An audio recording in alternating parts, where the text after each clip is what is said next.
여러분 안녕하세요. 저는 운동재활치료학과 학과장 한성환 교수입니다. 어, 오늘 우리 비교과 교육 프로그램이 이제 건강 증진을 위한 올바른 운동 처방 그리고 운동법에 대해서 설명을 드리려고 준비를 하고 있습니다. 우리 선생님. 교육 진행을 할까요? 그죠? 네, 학생분들은 순차적으로 들어오실 거라서 진행해 주시면 됩니다. 네네, 알겠습니다. 어, 우선 우리 학과에 대해서 간단하게 말씀을 드리면 저희는 원래 운동재활치료학과가 이제 새롭게 개설이 됐고요. 우리 운동재활치료학과에서는 이제 장애아동에 대한 이제 발달재활 서비스를 관련 이제 자격을 취득할 수 있고, 그리고 일반적인 운동 프로그램 또는 이제 운동 재활 프로그램 이런 것들을 이제 어떻게 구상을 하는지 이런 내용들에 대해서 공부를 하는 학과입니다. 그리고 체육적으로는 이제 건강운동관리사라고 해서 운동 처방사라는 이제 자격이 있습니다. 우리 국가 자격증 중에는 이제 운동 처방사란 말보다는 건강운동관리사라는 이제 명칭으로 자격증이 발급이 되고 있는데, 요거는 문화체육관광부에서 발급하는 자격증인데, 이 건강운동관리사라고 하는 자격증이 예전에 운동 처방사 자격증입니다.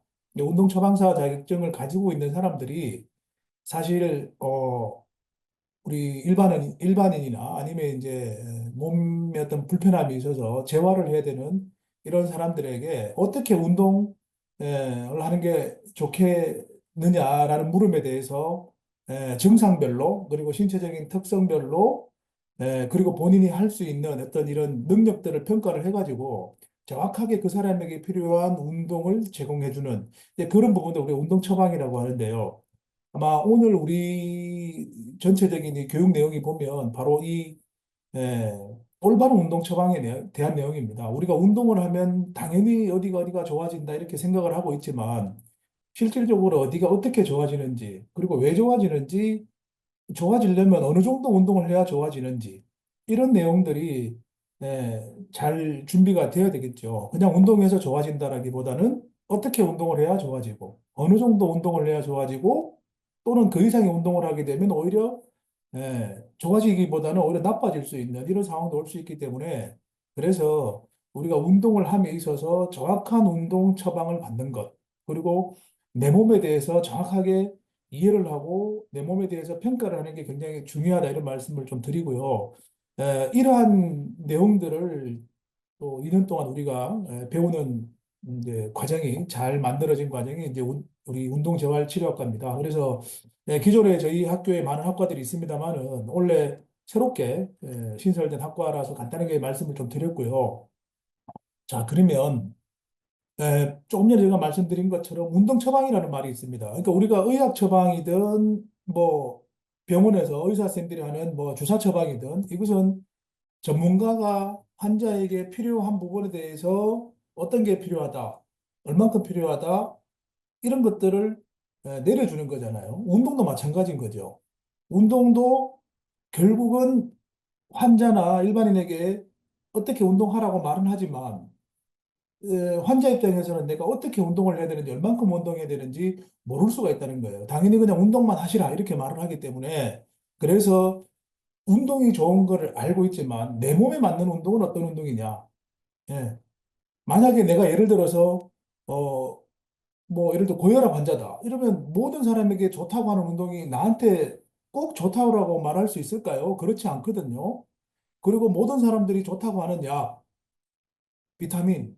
어떤 사람은 비타민이 몸에 들어가서 참 좋은 반응을 일으킬 수도 있지만 또 어떤 사람들은 비타민이 우리 몸에 들어왔을 때 해가 될 수도 있는 거거든요. 그래서 의사가 환자에게 약을 처방하고 주사를 처방할 때 그 환자에 대해서 모든 부분들을 다 분석을 하고 알고 난 다음에 처방하는 것처럼 운동도 누군가에게 운동을 처방할 때는 그 운동을 해야 되는 사람의 신체적인 특성 그리고 가지고 있는 여러 가지 잠재적 질병 혹은 지금까지 겪어왔던 여러 가지 병에 대한 히스토리, 이 사람에 대한 병력 이런 것들을 알아야 정확한 운동 처방을 내릴 수가 있다. 이제 이렇게 말씀드릴 수가 있습니다. 그래서 운동 처방사라고 하는 이런 직업이 결국 의사 선생님이 할 수 있는 게 아니에요. 운동 처방사라고 하는 것은 의학적인 지식을 가지고 있고, 다음에 본인이 직접 운동을 설계할 줄 알고 프로그래밍 할 수 있는 체육 전공자들이 할 수 있는 역할이 바로 운동 처방사입니다. 그리고 현재 운동 처방사라고 하는 직종에 있는 분들은 주로 에, 우리 시군구 보건소 가보면 신체 측정을 해주는 데가 있습니다. 체력 측정해주고, 뭐, 인바디 측정해주고, 키 몸무게 측정해주는. 여기 가면 간호사 선생님이나 의사 선생님이 하는 게 아니에요. 운동 처방사라고 하는 선생님이 거기서 측정을 해줍니다. 그러고 난 다음에 이 사람이 신체적인 특성이 오르니까 이분은 어떤 운동을 해야 되겠다라고 운동 처방전을 만들어요. 그리고 그걸 가지고 운동실로 가면 트레이너가 운동을 직접 지도해 줍니다. 그러면 운동 처방사라는 것은 운동을 직접 시킨다기보다는 어떤 운동이 필요하다라는 거, 그리고 그 운동에 대해서 주간이든 월간이든 뭐 연간이든 이렇게 프로그래밍을 해줄 수 있는 사람의 역할이 운동 처방사고, 그 운동 처방전을 가지고 실질적으로 운동을 지도하는 사람은 운동 지도사라는 겁니다. 이게 스포츠 지도사라는 말을 쓰거든요. 지금은요. 이게 스포츠 지도사 2급, 뭐 1급 이렇게 있는데, 이 스포츠 지도사들이 직접 운동을 지도하게 되는 거죠. 그럼 우리가 이제 헬스장에 가서 내가 다이어트를 하러 왔다 이겁니다. 뭐 몸무게가 많이 나가다 보니까 관절에도 문제가 생기고 혈압도 올라가고 여러 가지 몸에 안 좋은 부분이 있다 보니까 병원에서 의사 선생님이 체중 관리를 하세요. 자, 몸무게를 줄이세요라고 이제 이야기를 들었단 말이에요. 그럼 몸무게를 줄이러 운동하러 가야 됩니다. 가면 바로 이 사람의 지금 현재 신체적인 상태를 분석하기 위해서 운동 처방사가 체중, 그 다음에 체력, 뭐 체형, 체격 다 분석을 하죠. 거기에 맞게끔 이제 운동 프로그램을 짭니다. 그러면 이 프로그램을 가지고 헬스센터로 가는 거예요. 그럼 여기 가면 이제 트레이너가 있단 말이에요. 보디빌딩 또는 에어로빅 지도자 자격증을 가지고 있는 사람들이 거기에 맞게끔 처방전에 나온 거에 맞게끔 운동을 지도를 하게 됩니다. 그러면 이제 운동을 배우러 온 사람은 열심히 운동을 하면 되는 거거든요. 그래서 운동 처방사라고 하는 직업이 에, 아마 지금은 아마 꽉 찼을 거예요. 예전에 한참 이 운동 처방사라는 직종이 이렇게 떠오를 때는 뭐 병원, 보건소, 건강증진센터, 학교에 뭐 이런 뭐 학교 가면 대학교 안에 또 체육센터들 있지 않습니까? 민간인들이 사용할 수 있는 그런 곳에 운동 처방사 이렇게 참 한참 이렇게 유행을 하고 있었어요. 근데 지금은 아마 이런 이제 어떤 직종에 많은 분들이 아마 직업을 또 가지고 일을 하고 있을 것 같고 앞으로는 이런 운동 처방사의 이 자격이 지금 이제 건강운동관리사라고 하는 이제 국가 자격으로 돼 있기 때문에 이런 자격을 가지고 있는 사람들이 센터를 개원을 하거나 아니면은 이제 뭐 각 시도 체육회가 있어요. 시도 체육회 가면 또 이제 국민체력백이라고 하는 해당 구에 살고 있는 주민들에 대해서 주민들을 대상으로 해서 운동 프로그램도 짜주고 체력 측정도 해주고 이제 이런 곳에서 많은 일을 하게 되는데 앞으로도 이런 자리는 계속 있을 거라는 생각이 듭니다. 그래서 운동 처방사라고 하는 직종에 대해서 관심이 있으시면 우리 학교에 있는 생활체육복지학과나 아니면 우리 운동재활치료학과에서 공부해 보실 수도 있고요. 또 물론 이 국가 자격을 취득하기 위해서는 본인이 열심히 공부해서 에, 시험을 치셔야 됩니다. 100점 만점에 60점, 그리고 과목당 꽈락 40점에서 이렇게 국가 자격 시험이 있기 때문에 매년 한 번 있습니다. 여기 응시해서 취득하면 아마 이렇게 취업할 수 있다는 생각이 들고요. 그래서 운동 처방사라는 말을 처음 들어본 건 아닌데 이 사람이 어떤 일을 하는 사람이냐, 어디서 근무하느냐 이런 게 이제 궁금할 수 있으니까 잠깐 말씀을 드렸고 운동 처방의 목적은 뭐냐? 개인의 특성에 적합한 운동 프로그램을 구성하는 겁니다. 아까 말씀드린 것처럼 병원에서 의사 선생님은 앞으로 어, 운동을 통해서 체중 관리하세요. 그렇지 않으면 무릎에 또는 관절에 상당 부담이 가기 때문에 더 심해질 겁니다. 이렇게 들으면 본인은 체중 관리를 해야 되거든요. 그러면 무릎에 통증이 있고 관절염이 있어서 아픈 사람이 체중 관리를 하기 위해서 어디 가서 어떻게 체중을 빼야 되느냐? 그러면 보건소나 아니면 이제 운동센터 쪽에 찾아가가지고 운동 처방사하고 상담을 해야 되겠죠. 내가 체중을 줄이러 왔다. 이런저런 이유 때문에. 그러면 어떻게 해서 체중을 줄이자? 앞으로 얼마 정도 기간이 걸릴 것이다. 근데 그리고 본인은 지금 체형 상태가 또는 체력 상태가 어떻기 때문에 어떤 운동부터 출발해가지고 앞으로 몇 개월간 어떤 운동으로 쭉 가서 몇 개월 뒤에 체중이 얼마 이상 줄어드는 걸로 해서 목표를 잡고 갑시다. 이런 걸 만들어줘야 되는 거예요. 그러니까 시간이 많이 걸리죠. 그러니까 병원에서는 운동을 하세요라고만 했지 어디서 어떻게 얼만큼 어떤 식으로 하라는 얘기는 잘 하지 않잖아요. 그걸 해줄 수 있는 게 운동 처방입니다. 그리고 운동 처방의 목적은 또 건강의 확보가 요지고 그다음에 퍼포먼스 향상 이거는 이제 환자라기보다는 주로 선수들이 되겠죠. 운동 선수들 뭐 아니면 이제 자기 기술을 좀 이렇게 발휘해야 되는 이런 사람들에게는 이제 퍼포먼스가 되겠고 병적 상태에 대한 리해빌리테이션 그러니까 재활입니다. 재활.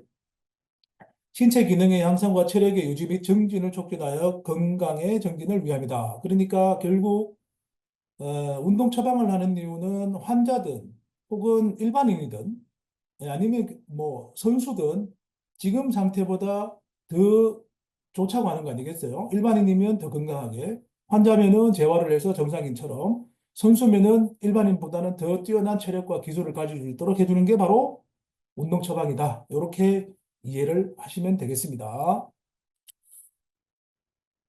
요 그래프는요, 여러분들 참 중요한 내용인데, 이 잠깐 보시면 요 처방해야 될 영역이라는 파란색 글자가 있습니다. 이게 뭐냐면, 우리가 운동 처방사가 환자에게 혹은 일반인에게 운동을 어떻게 하십시오라고 하는 운동 프로그램을 구성해 줄 수 있는 구간이 요 구간이라는 거예요. 자, 보시면은 왼쪽에 보면 나쁘다, 좋다, 이게 신체 조건이에요. 신체 조건이 나쁜 사람, 그 다음에 신체 조건이 좋은 사람, 그 다음에 운동 조건이 가혹한 경우와 경미한 경우. 그러니까 운동 조건이라는 것은 이제 너무 힘든 운동이냐, 그렇게 힘들지 않은 운동이냐, 이렇게 본다면, 자, 신체 조건이 굉장히 나쁜 사람이 운동을 하려고 보면 어느 시점에 이렇게 와 보니까 이 안전한계선이라고 하는 것이 유효한계선보다 아래로 내려가는 요 지점에 나타납니다. 안전한계선이라는 것은 뭐냐면 우리가 운동했을 때 적어도 내 몸이 위험하지 않은 단계, 안전한 단계, 운동을 하더라도 안전한 단계. 유효한계라고 하는 것은 뭐냐 그러면 어떤 운동을 했을 때 너무 강도가 낮게, 시간을 짧게 운동했을 때는 내 몸에 효과가 안 나타나는 거죠. 그렇지만 이 유효한 것을 넘어선다? 적어도 적당한 시간과 적당한 강도로 운동하고 이 운동 효과가 내 몸에 나타나는 그 기준선, 그것을 유효한계라 그래요. 효과가 나타나는 기준선. 그럼 우리가 안전한 운동이라고 하는 것은 운동을 했을 때 운동의 효과가 나타나야 되고 또는 이 운동으로 인해서 내 몸이 문제가 생기면 안 된다는 그 범위 안에서 운동을 해야 되는 거예요. 그러다 보니까 안전한계선을 벗어나면 몸이 위험해지는 거고 유효한계선에 미치지 못하면 운동 효과가 없다는 말입니다. 그러니까 결국은 유효한계선과 안전한계선 이 사이에 있어야지 운동의 효과가 나타나고 안전하게 운동할 수 있다는 얘기가 됩니다. 그런데 이 안전한계선이 유효한계선보다 아래쪽으로 내려온 이 지점에 가면 신체 조건이 굉장히 나쁘다는 뜻이에요. 환자 입장에서. 이 환자는 오히려 효과를 보기 위해서 운동을 하면 안전에 문제가 생기기 때문에 운동 자체를 하지 말아라고 할 수 있습니다.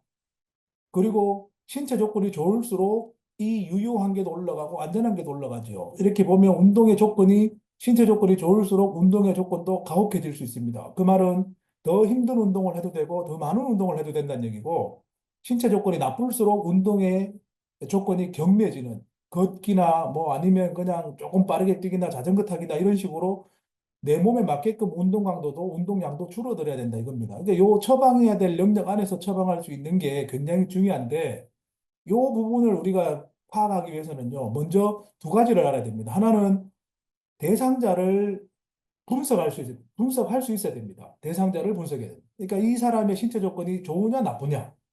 그 다음에 어떤 운동은 힘이 든 운동이고 어떤 운동은 힘이 들지 않은 운동이냐. 운동에 대한 그 뭡니까? 정보, 이런 것도 같이 가지고 있어야 이 운동 처방을 내릴 수가 있는 거죠.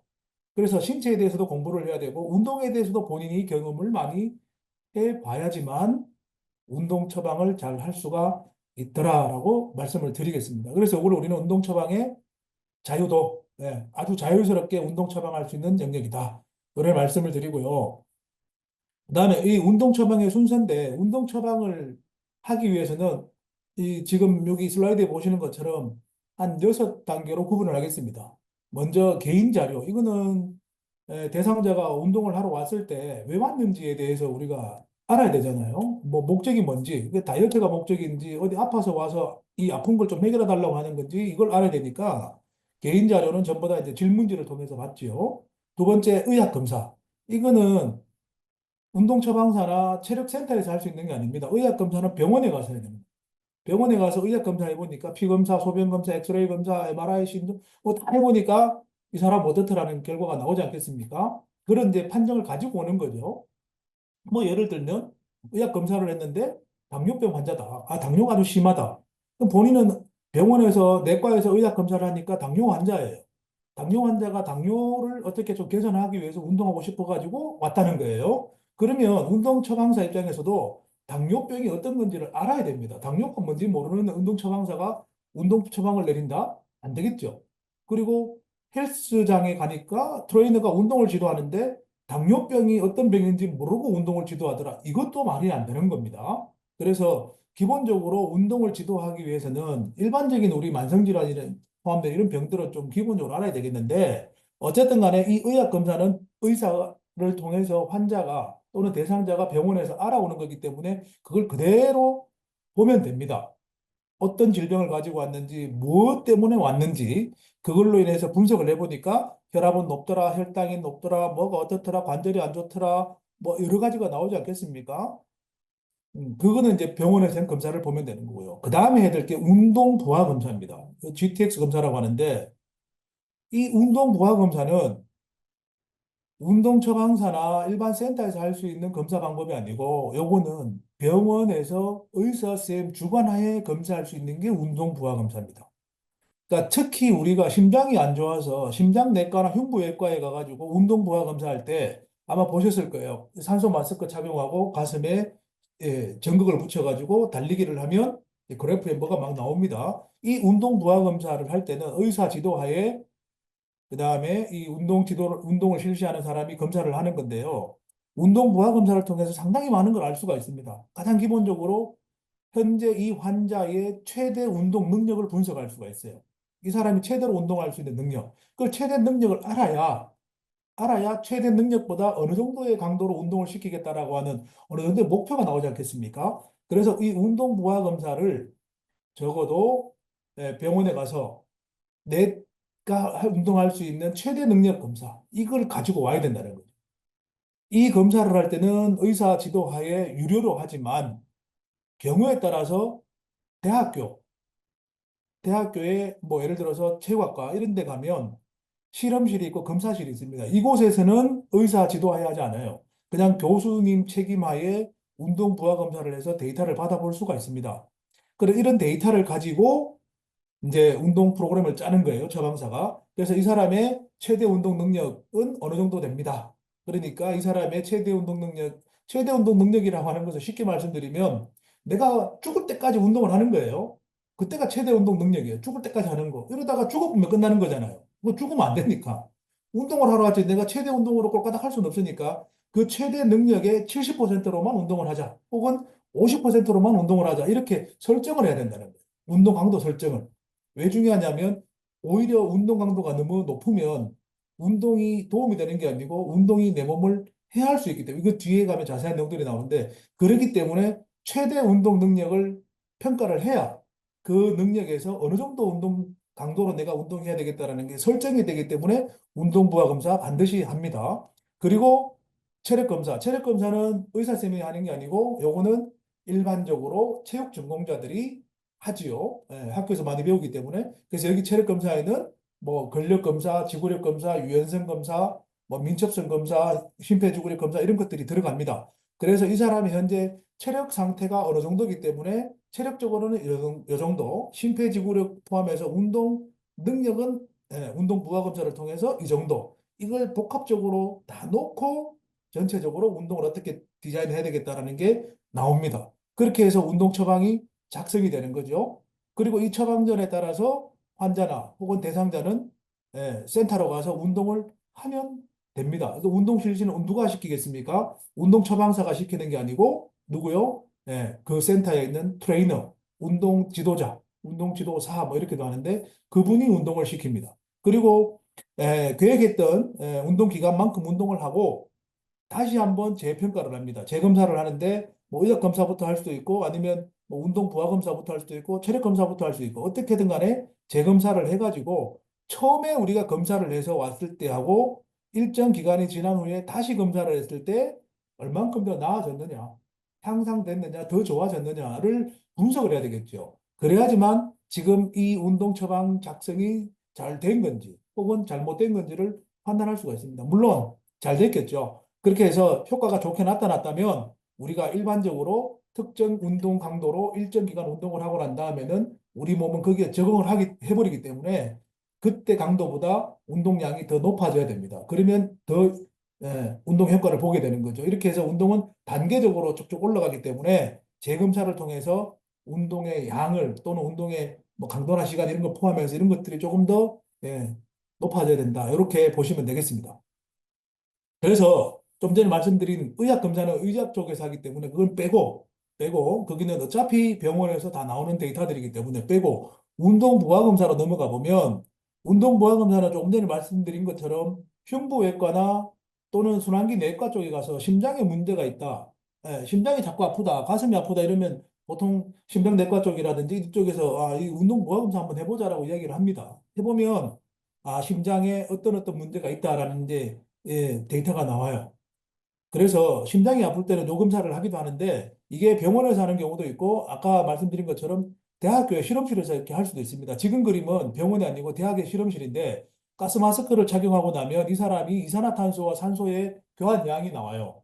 이 러닝머신에서 달리는 동안에. 그래서 이 사람이 최대로 운동했을 때 마실 수 있는 이 산소량은 얼마고, 그리고 운동 후에 내뱉는 이산화탄소량이 얼마기 때문에 이 사람의 폐기능은 어느 정도 된다. 이렇게 볼 수 있고, 지금 이렇게 심전도를 보기 위해서 그래프를 보기 위해서 이렇게 전극을 붙였는데 이걸 통해서 이 사람의 심장도 볼 수가 있는 거죠. 그러니까 이 심전도 리딩은 사실은 이제 에, 심장 전문의들이 보는 거죠. 일반인이 이 그래프를 보고 난 다음에 심장이 어떻다 저떻다 이렇게 말할 수는 없고, 이거는 엑스레이를 찍고도 우리가 방사선사들이 엑스레이를 보고 방사선 기사가 뭐 어떻게 어떤데 저떤데 말 못하잖아요. 찍는 거는 방사선사가 찍지만 실질적으로 그 필름을 판독해서 말해주는 사람은 의사입니다. 이 마찬가지로 심전도를 보기 위해서 이렇게 전극을 붙여서 이 모니터에 나오지만 이걸 리딩할 수 있는 사람은 의사인 거예요. 예. 여기 있는 조교나 이런 사람들이 심장이 어떠네 저떠네 말 못하는 거거든요. 어떻게든 간에 운동 부하 검사를 통해서 내가 가지고 있는 심폐기능과 그다음에 심장의 기능 이런 것들을 알아봐야 됩니다. 그래서 기본적으로 이 과정을 거쳐야 되는데 사실 우리가 생활 속에서 그냥 이렇게 뭐 운동한다고 해서 가면 이 다 모르고 있는 분들이 태반이고 이걸 반드시 해야 되는지도 모릅니다. 그리고 안 하게 되죠. 그러니까 내 몸에 대해서 정확하게 분석이 되지 않은 상태에서 그냥 한강변에 가서 걷고 달리고 자전거 타고 뭐 등산하고 이렇게 하는데 본인의 몸을 지금 전체적으로 분석이 안 되고 모르고 있는데 그냥 막 운동을 했다가 이게 과연 내 몸에 도움이 되는 운동인지 이게 별로 도움이 안 되는 운동인지 오히려 해가 되는 운동인지 알 수는 없잖아요. 운동이 좋다고는 하는데 그건 일반적인 얘기지 누구에게나 다 좋은 건 아니에요. 오히려 해가 될 수 있는 경우는 아까 있다 그랬지 않습니까? 운동 처방 그 자유도 보면 몸이 별로 안 좋은 사람은 운동이 해가 될 수도 있는 겁니다. 그렇기 때문에 이 운동 보강 검사라는 것을 반드시 할 수 있으면 하는 게 좋겠다는 말씀을 드리고 그다음에 검사법 중에 이제 의학 검사, 운동 세 번째 체력 검사에서 보면 이 체력 검사는 요즘은 웬만한 이제 센터 가면 또 다 준비가 돼 있고요. 그리고 우리가 살고 있는 각 시군 구에 가면 국민체력백이라고 하는 이제 체육진흥공단에서 무상으로 운영하는 데가 있습니다. 보건소도 있고요. 예. 이런 이제 그 각 그 체육센터에 국민체력백에 가면 이 다 측정을 해줍니다. 그럼 여기 보면 이런 여러 가지 장비들을 가지고 뭐 근력부터 쭉쭉 하는데 지금 요게 근력 측정이네요. 손의 힘을 보는 거. 이렇게 쭉 다 측정을 합니다. 요거는 뭐 간단해요. 그냥 아이디 카드 하나 만들어 가지고 카드를 여기다가 딱 꽂고 자기가 측정했는 게 카드에 다 저장이 됩니다. 마지막에 여기 프론트 가서 딱 집어넣으면 뭐가 나오냐 그러면 이런 운동 처방을 내릴 수 있는 기초 데이터가 딱 나옵니다. 요 보면 지금 인바디라는 게 나왔잖아요. 인바디는 여러분들 인바디라고 하는 이 단어 자체가 주는 의미가 뭐냐면 이게 뭐 어떤 측정 방법이다 혹은 뭐 측정의 항목이다 이런 게 아니고요. 인바디라고 하는 것은 그냥 기구 이름입니다. 기구 이름. 바이오스페이스라고 하는 회사에서 만들어낸 체성분을 분석하는 기구명이 인바디인 거거든요. 인바디가 당연히 우리가 뭐 체성분이라는 어떤 의미로 막 쓰이기도 하는데 그게 아니고 몸이 가지고 있는 여러 가지 성분, 그걸 체성분이라고 그러죠. 뭐 지방, 근육, 수분, 단백질, 뭐 이런 것 전부 다 이런 것들을 분석하는 장비가 체성분 분석 장비라고 하는 거고, 이 체성분 분석 장비를 선두주자인 만큼 잘 만들어내 갖고 많이 보급해 놓은 회사가 바이오스페이스라고 하는 회사고, 거기에서 만들어낸 제품명이 인바디라는 겁니다. 그래서 인바디가 체성분 이렇게 공식이 되는 건 아니에요. 이 인바디도 있고 다른 제품들도 많습니다. 그러니까 굳이 인바디만 체성분을 분석하는 이렇게 생각할 필요는 없다는 거예요. 자, 체성분 분석 검사를 해보니까 뭐 수분은 어떻고, 그다음에 단백질량은 어떻고, 뭐 근육량은 어떻고, 지방은 어떻고, 지방 중에 뭐 복부 지방, 피하 지방 이렇게 막 분석이 돼가 나옵니다. 여기 밑에 오른팔, 왼팔, 오른다리, 왼다리 몸통 나오고요. 이게 평가도 나오는데, 자, 이 체성분 분석을 통해서 우리가 알 수 있는 건 내 몸의 근육량이 얼마냐, 그 다음에 지방량이 얼마냐. 제일 크게 이 두 가지인 거죠. 예. 그래서 체지방률이 일반 내 나이, 내 키, 내 몸무게에 비해서 체지방률이 높다라고 평가가 되면 다이어트의 목적이 있겠고, 체지방률은 그렇게 안 높아요. 근데 보니까 근육량도 상당히 적게 나오고 체중이 많이 적게 나오는 게 여기서 혹시라도 보인다면 이분은 다이어트가 목적이 아니고 근력을 증가시키고 근육량을 증가시키는, 즉 제지방을 증가시키는 게 이 사람의 운동 처방의 목적이 될 겁니다. 그리고 오른다리, 왼다리에 차이가 나는 경우도 있습니다. 지금 여기 보면 오른다리, 왼다리인데 우리가 오른다리나 왼다리 중에 한쪽 다리를 다쳐서 기부스를 하게 되면 그쪽 다리에 뭡니까? 단백질량이나 수분량이 확 줄어들어 나옵니다. 그럼 좌우 불균형이 나오죠. 그렇게 온 사람 같으면 뭐가 운동 처방의 목적이 되겠습니까? 좌우 균형을 맞추는 게 운동 처방의 목적이 되는 거예요. 그리고 요거는 체력 검사 결과지입니다. 요거는 신체 성분 검사지였고 요거는 체력 검사지. 그러니까 체력에서 내가 검사를 해보니까 근력, 건지구력, 유연성 등등등등의 여러 가지 체력 요소들 중에 특정 체력 요소가 부족하다. 그러면 그걸 증가시키는 게 운동의 또 운동 처방의 목적이 될 수 있죠. 주로 예를 들어서 민첩성이라든지 유연성 검사를 해보니까 유연성이나 민첩성이 상당히 떨어진다. 그러면 그거를 증가시키는 게 운동 처방의 목적이 될 수도 있습니다. 그리고 전체적으로 체력을 평가했을 때 체력이 뭐 상중하, 뭐 점수를 한다 그러면 뭐 90, 80점 이렇게 나누더라도 전체적인 체력 점수가 낮게 나온다면 전반적인 체력을 끌어올리는 게 이 사람의 운동 처방의 목적이 될 수도 있죠. 그러니까 지금 우리 학교에 다니시고 우리 수업을 들으시면서 내가 운동을 하고 싶은데 뭐 저녁에 조깅을 한다든지 아니면 자전거를 탄다든지 어떤 뭐 헬스장을 다닌다든지 운동을 하러 가는데 내가 운동하는 목적이 뭐지? 한번 생각을 해보시라는 거죠. 내가 왜 운동을 하지? 그냥 건강하기 위해서. 지금도 건강한데 앞으로 더 건강하게 살기 위해서 그럴 수 있잖아요. 근데 지금 나한테 부족한 게 뭔지를 알아야 된다는 거죠. 지금 충분하게도 넘치고 괜찮은데도 불구하고 거기에 막 덧붙여 운동을 한다. 굳이 그렇게 해서 에너지를 더 쓸 필요는 없다. 내가 지금 부족한 거, 내가 지금 운동해야 되는 그 분명한 이유, 그걸 찾아서 운동하는 게 빠르고 효과적으로 건강을 도모할 수 있는 방법이다라고 볼 수 있습니다. 근력은 상당히 좋은데 근력 운동한다? 큰 의미는 없잖아요. 그냥 유지하는 데는 의미가 있겠, 유지만 하면 되는 건데. 근데 근력은 상당히 좋은데 유연성이 상당히 떨어진다. 이러면 이분은 운동 전체적인 운동 시간 중에 근력 유지보다는 유연성 증가를 위한 운동을 하셔야 된다는 거죠. 왜냐하면 유연성이라는 것도 굉장히 중요한 체력 요소 중에 하나입니다. 유연성이 떨어지면 우리가 앉는 거, 서는 거, 걷는 거, 눕는 거, 움직이는 거 다 못합니다. 여러분들 루게릭병이라는 거 알죠? 근육이 굳어 들어가는 거. 뻣뻣하게 굳어가지고 가만히 누워있는 사람. 이런 분들은 이제 관절 한번 움직이고 싶은 게 죽기 전까지의 자기 소망입니다. 근데 우린 지금 잘 움직이잖아요. 근데 유연성이 떨어지는 사람들은 안 되죠. 유연성이 좋은 사람들은 가다가 넘어지려고 해도 중심을 잡아서 서요. 예. 낙상이 예방이 되는 거죠. 전도도 예방이 되고. 근데 유연성이 떨어지는 노인분들 같은 경우에는 넘어집니다. 그러니까 넘어지면 부러지고 다치겠죠. 그래서 유연성만 하더라도 굉장히 중요한 체력 요소인데 유연성이 떨어지면 유연성을 증가시키는 운동 혹은 내가 원래는 체중이 많이 나갔는데 다이어트를 해서 체중을 줄였다. 이걸 계속해서 난 유지를 하고 싶다. 그러면 지금의 체중을 유지할 수 있는 운동이 주가 되는 거잖아요.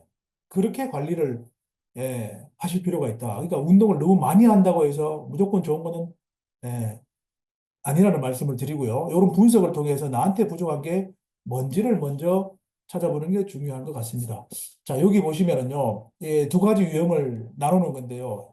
뭐, 이 사람이 이렇게 운동하나, 이 사람이 이렇게 운동하나, 똑같은 사람이 뭐, 같은 센터에서 운동하는 것 같은데 이게 뭐가 달라요? 라고 보신다면은 아직까지 운동을 제대로 잘 모르신다는 거. 딱 보자마자, 아, 이거 다르네요. 라고 딱 아시면 운동을 조금 아시는 거예요.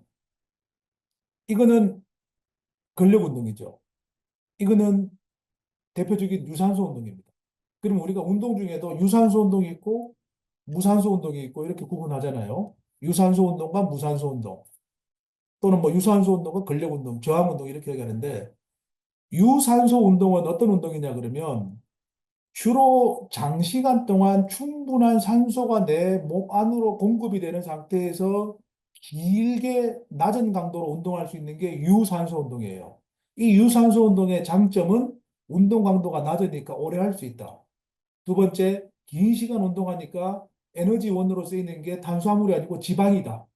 지방이 쓰이기 때문에 지방 연소가 일어나기 때문에 체지방이 줄어들어서 전체적으로 체성분 분석에서 체지방이 줄어드는 다이어트 효과가 있다. 그리고 유산소 운동을 많이 하게 되면 모세혈관이 발달해가지고 전체적으로 뭡니까? 이 혈액의 흐름이 좋아지고요. 혈액이 맑아지기 때문에 고혈압이라든지 당뇨 환자들에게 있어서 혈액의 정정을 좋게 하는 효과가 있어요. 이게 유산소 운동이에요.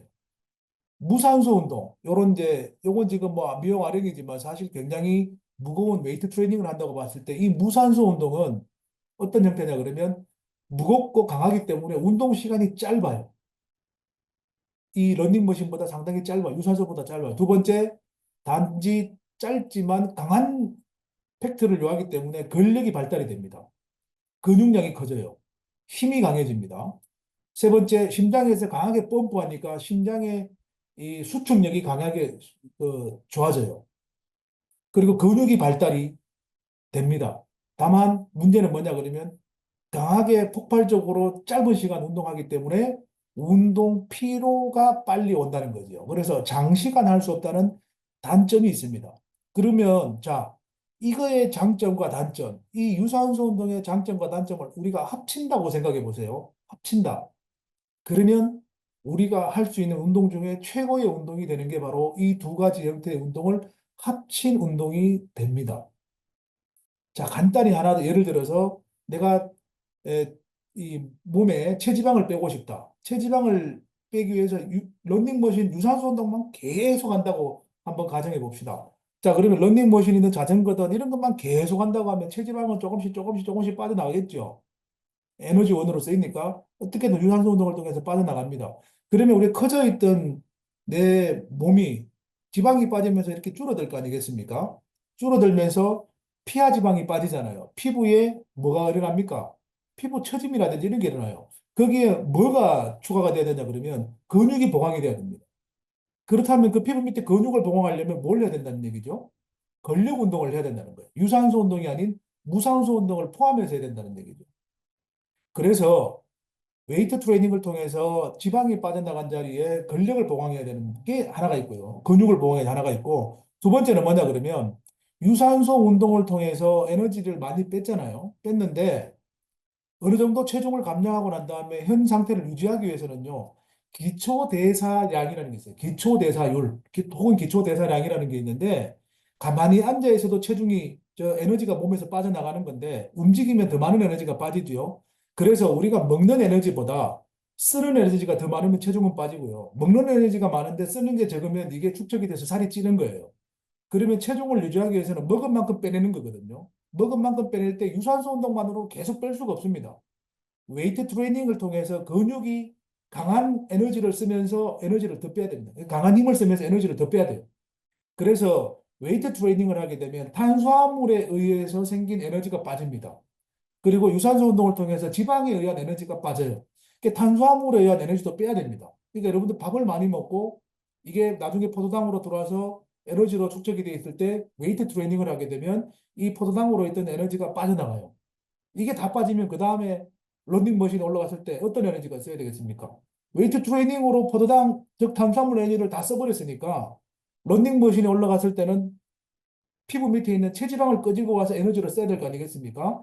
그래서 이 웨이트 트레이닝을 하면 먼저 탄수화물에 대한 에너지를 빼내버리기 때문에 런닝머신에 올라가서 유산소 운동을 할 때 좀 더 빠른 시간 안에 체지방이 에너지로 들어온다는 거예요. 그래서 두 가지 운동을 복합적으로 해야지 에너지 소비가 더 빨리 일어납니다. 그래서 이 우리가 다이어트를 할 때는 유무산소 복합 운동을 하라고 하는 이유가 바로 거기에 있고요. 이 무산소 운동을 통해서 근육을 많이 키워야 기초 대사율이 높아지고, 예, 가만히 앉아 있더라도 빠져나가는 에너지가 많아지기 때문에 요요 현상을 막을 수가 있다. 그래서 사실 운동 처방에는요, 이 두 가지 운동 형태가 같이 들어간다라고 보시는 게 좋겠습니다. 그리고 이거는 우리 학과 강의에도 굉장히 중요하게 다루는 부분인데요. 우리가 운동 처방을 할 때 꼭 지켜야 되는 네 가지가 있습니다. FITT라고 하는데 프리퀀시라고 해서 운동 빈도. 그러니까 운동 빈도는 내가 일주일에 얼만큼 자주 혹은 한 달에 얼만큼 자주 이게 빈도고요. 운동 강도는 한 번 운동할 때 내가 어느 정도 운동 강도를 할 거냐. 런닝머신이면 속도는 얼만큼 하고 경사도는 얼만큼 할 것이냐. 집에서 타는 일반적인 자전거를 탄다면 자전거의 부하는 어느 정도를 할 것이냐. 그 다음에 운동 형태, 유산소 운동할 거냐, 무산소 운동할 거냐, 두 개 다 할 거냐. 네 번째, 운동 시간. 자, 유산소 운동을 하면 몇 분을 하고, 웨이트 트레이닝을 하면 몇 분을 하고, 전체적인 운동 시간을 얼마나 할 거냐. 이걸 짜야 됩니다. 그래서 이 FITT, 운동, 빈도, 강도, 형태, 시간 굉장히 중요한 거고요. 운동 단계는 아까 말씀드린 것처럼 우리 몸이라고 하는 게 예, 굉장히 이렇게 낮은 상태에 있다가 어느 정도의 자극을 주면 거기에 맞게끔 향상이 돼서 적응을 해요. 또 쭉 갑니다.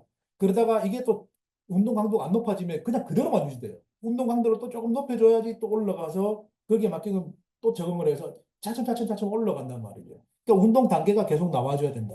요거는 이제 별도의 부분이지만 어쨌든 간에 이 네 가지 빈도, 강도, 형태, 시간 이거는 반드시 지켜야 된다. 요 내용이 들어가게끔 해서 운동 처방을 해야 된다. 그러니까 우리가 일반 그 생활 속에서도 매일 운동하시는 분 계시잖아요. 가면 내가 늘 하는 운동이 있겠죠. 뭐 자전거 타러 가면 이제 스피닝 하러 가면 늘 스피닝에서 내가 쓰는 강도가 있을 거고 매일 갈 거고요. 그죠? 빈도는 매일이고 강도는 거기 있을 거고 형태는 스피닝이니까 자전거만 매일 탈 거고 운동 시간은 선생님하고 내하고 직접적으로 운동하는 게 30분이고 내 혼자 준비 정리 운동하는 거 10분이면 늘 40분 운동하잖아요. 이미 내가 운동하면서 생활 속에서 이게 정해져 있습니다. 우리 수업을 들으시는 우리 또는 이 강의를 들으시는 선생님들은 운동해 보신다고 하면 나 누구나 다 이게 다 이미 정리가 다 돼 있다는 거죠. 그렇지만 이거는 나에 대한 거지. 내가 누군가에게 해준다 그러면 그 사람의 특성을 모르고는 이거 마음대로 짜줄 수는 없다는 겁니다. 트레이닝의 원칙이라고 하는 게 또 있는데요. 이 훈련을 지도할 때 과부하의 원리라는 게 있고 개별성, 가역성, 지속성, 점진성이라는 게 있어요. 과부하라는 게 뭐냐 그러면 우리가 5kg의 아령만 들면요. 이 사람은 영원히 5kg으로만 적응이 돼서 끝나버립니다. 근데 내가 5kg를 완성했어요. 한 일주일 만에. 그러면 그 다음에는 한 7kg를 드는 거예요. 그럼 또 이게 근육이 7kg에 또 적응을 합니다. 이렇게 해서 점점점 올라가서 내가 뭐 아령을 드는데 20kg를 들었다. 내 목표가 20kg였다. 그럼 거기에서 유지가 되도록 해야 되는 거죠. 그러면 5kg부터 7kg, 10kg, 15kg 이렇게 올라갈 때 내가 5kg를 들었는데 7kg 가능할까? 조금 무거운 것 같은데 하더라도 들면 들리잖아요. 그러니까 약간의 부하를 조금 더 주라는 얘기예요. 그래서 과부하라는 말을 씁니다. 내가 충분히 할 수 있는 부하가 아니라 그거보다 조금 더 높은 부하를 주라는 얘기예요. 개별성의 원리. 사람마다 운동의 목적이 다르잖아요. 아까 이야기했던 것처럼 유산소 운동을 해야 될 사람은 그게 필요한 만큼, 무산소 운동은 또 무산소이 운동을 해야 되는 만큼 이유가 있기 때문에 개별적으로 생각을 하셔야 된다. 가역성이란 말은요, 우리가 예를 들어서 어떤 운동을 해서 몸을 좋게 만들었습니다. 웨이트 트레이닝을 해서 버디빌더처럼 좋은 몸을 만들었어요. 근데 매일 운동하면 그 몸이 유지가 될 텐데요. 일정 시간 동안 내가 운동을 못 했어요. 그러면 어떤 일이 생기느냐? 운동하기 전 상태로 몸이 돌아가려고 합니다. 운동 전 상태로. 그래서 바디빌딩을 해가지고 웨이트 트레이닝을 통해서 이렇게 큰 몸집을 만든 사람이 운동을 한 달간 안 해버리면 운동하기 전 몸으로 되돌아오는 것을 우리는 가역적이다 혹은 가역성이다라고 하는 거죠. 운동은 가역적입니다. 우리 달걀 후라이 가역적일까요? 비가역적일까요? 그거는 비가역적이죠. 달걀 후라이팬에 깨가지고 불에 가는 순간 이거는 후라이로 변하잖아요. 열을 뺀다고 해서 이게 다시 달걀로 돌아올까요? 못 돌아오죠. 이 비가역적이라는 말을 쓰고 운동에서 근육은 가역적입니다. 운동하면 발달하고 안 하면 원래대로 다시 되돌아온다. 지속성, 운동은 지속적으로 해야 된다. 왜? 가역적이기 때문에 지속성을 가지고 해야 됩니다. 그 다음에 점진성. 아까 전에 과부하의 원리를 따라라 했잖아요. 5kg를 내가 들 수 있었는데 7kg 가능할까? 했는데 7kg 들었잖아요. 조금 더 부하를 올려서 했지만 이 5kg가 갑자기 15kg로 갈 수는 없다는 거예요. 한꺼번에. 5kg, 7kg, 10kg, 15kg 이렇게 점진적으로 과부하의 원리를 따라가는 거지.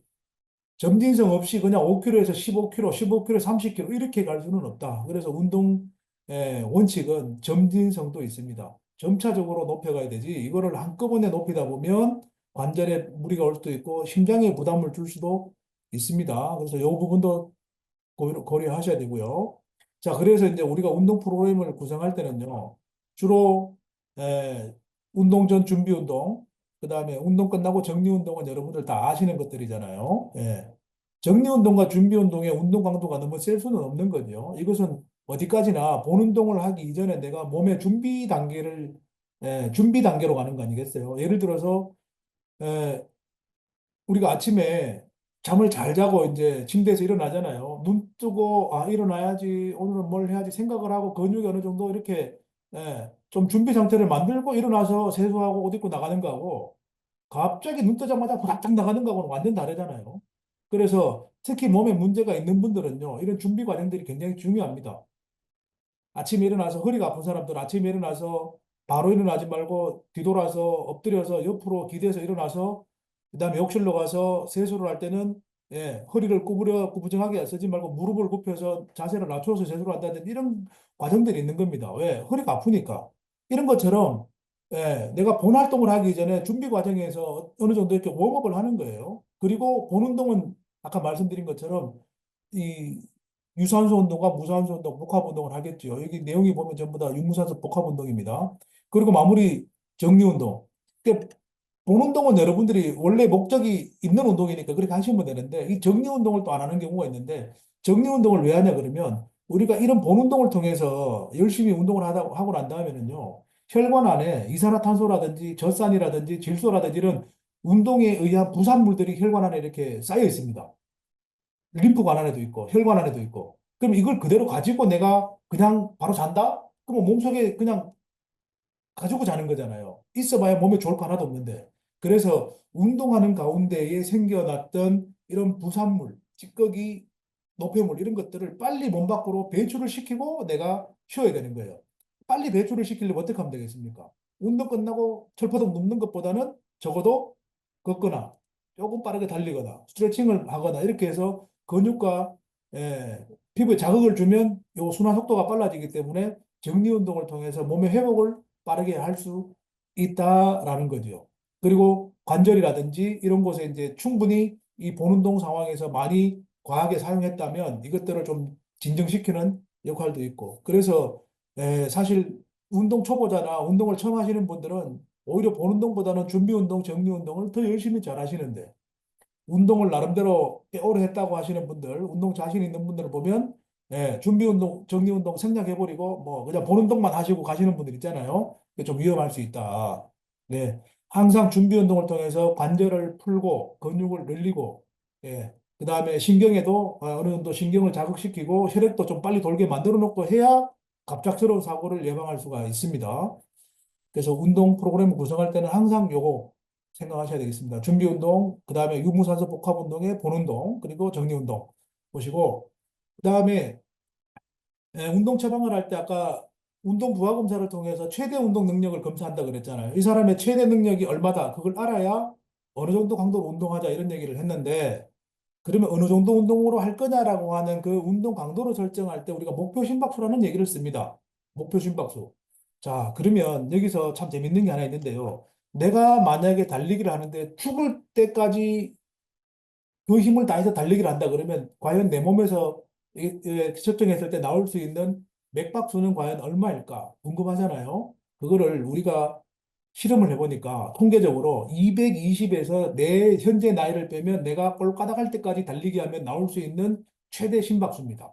그러면 내 나이가 만약에 현재 50이라면 내가 죽기 살기로 달리기를 했을 때 최대한 맥박이 나올 수 있는 게 얼마겠습니까? 220 빼기 50이면 170 나오죠. 내가 죽기 살기로 달리기 하면 170 정도의 맥박이 나올 수 있다는 겁니다. 이게 내가 최대로 운동했을 때 나올 수 있는 심박수. 그래서 여기 보면 최대 심박수는 220백이 자기 나이라고 하는 게, 우리가 뭐 정확하게 그 뭡니까 맥박을 측정할 수는 없지만 통상적으로 이렇게 봐요.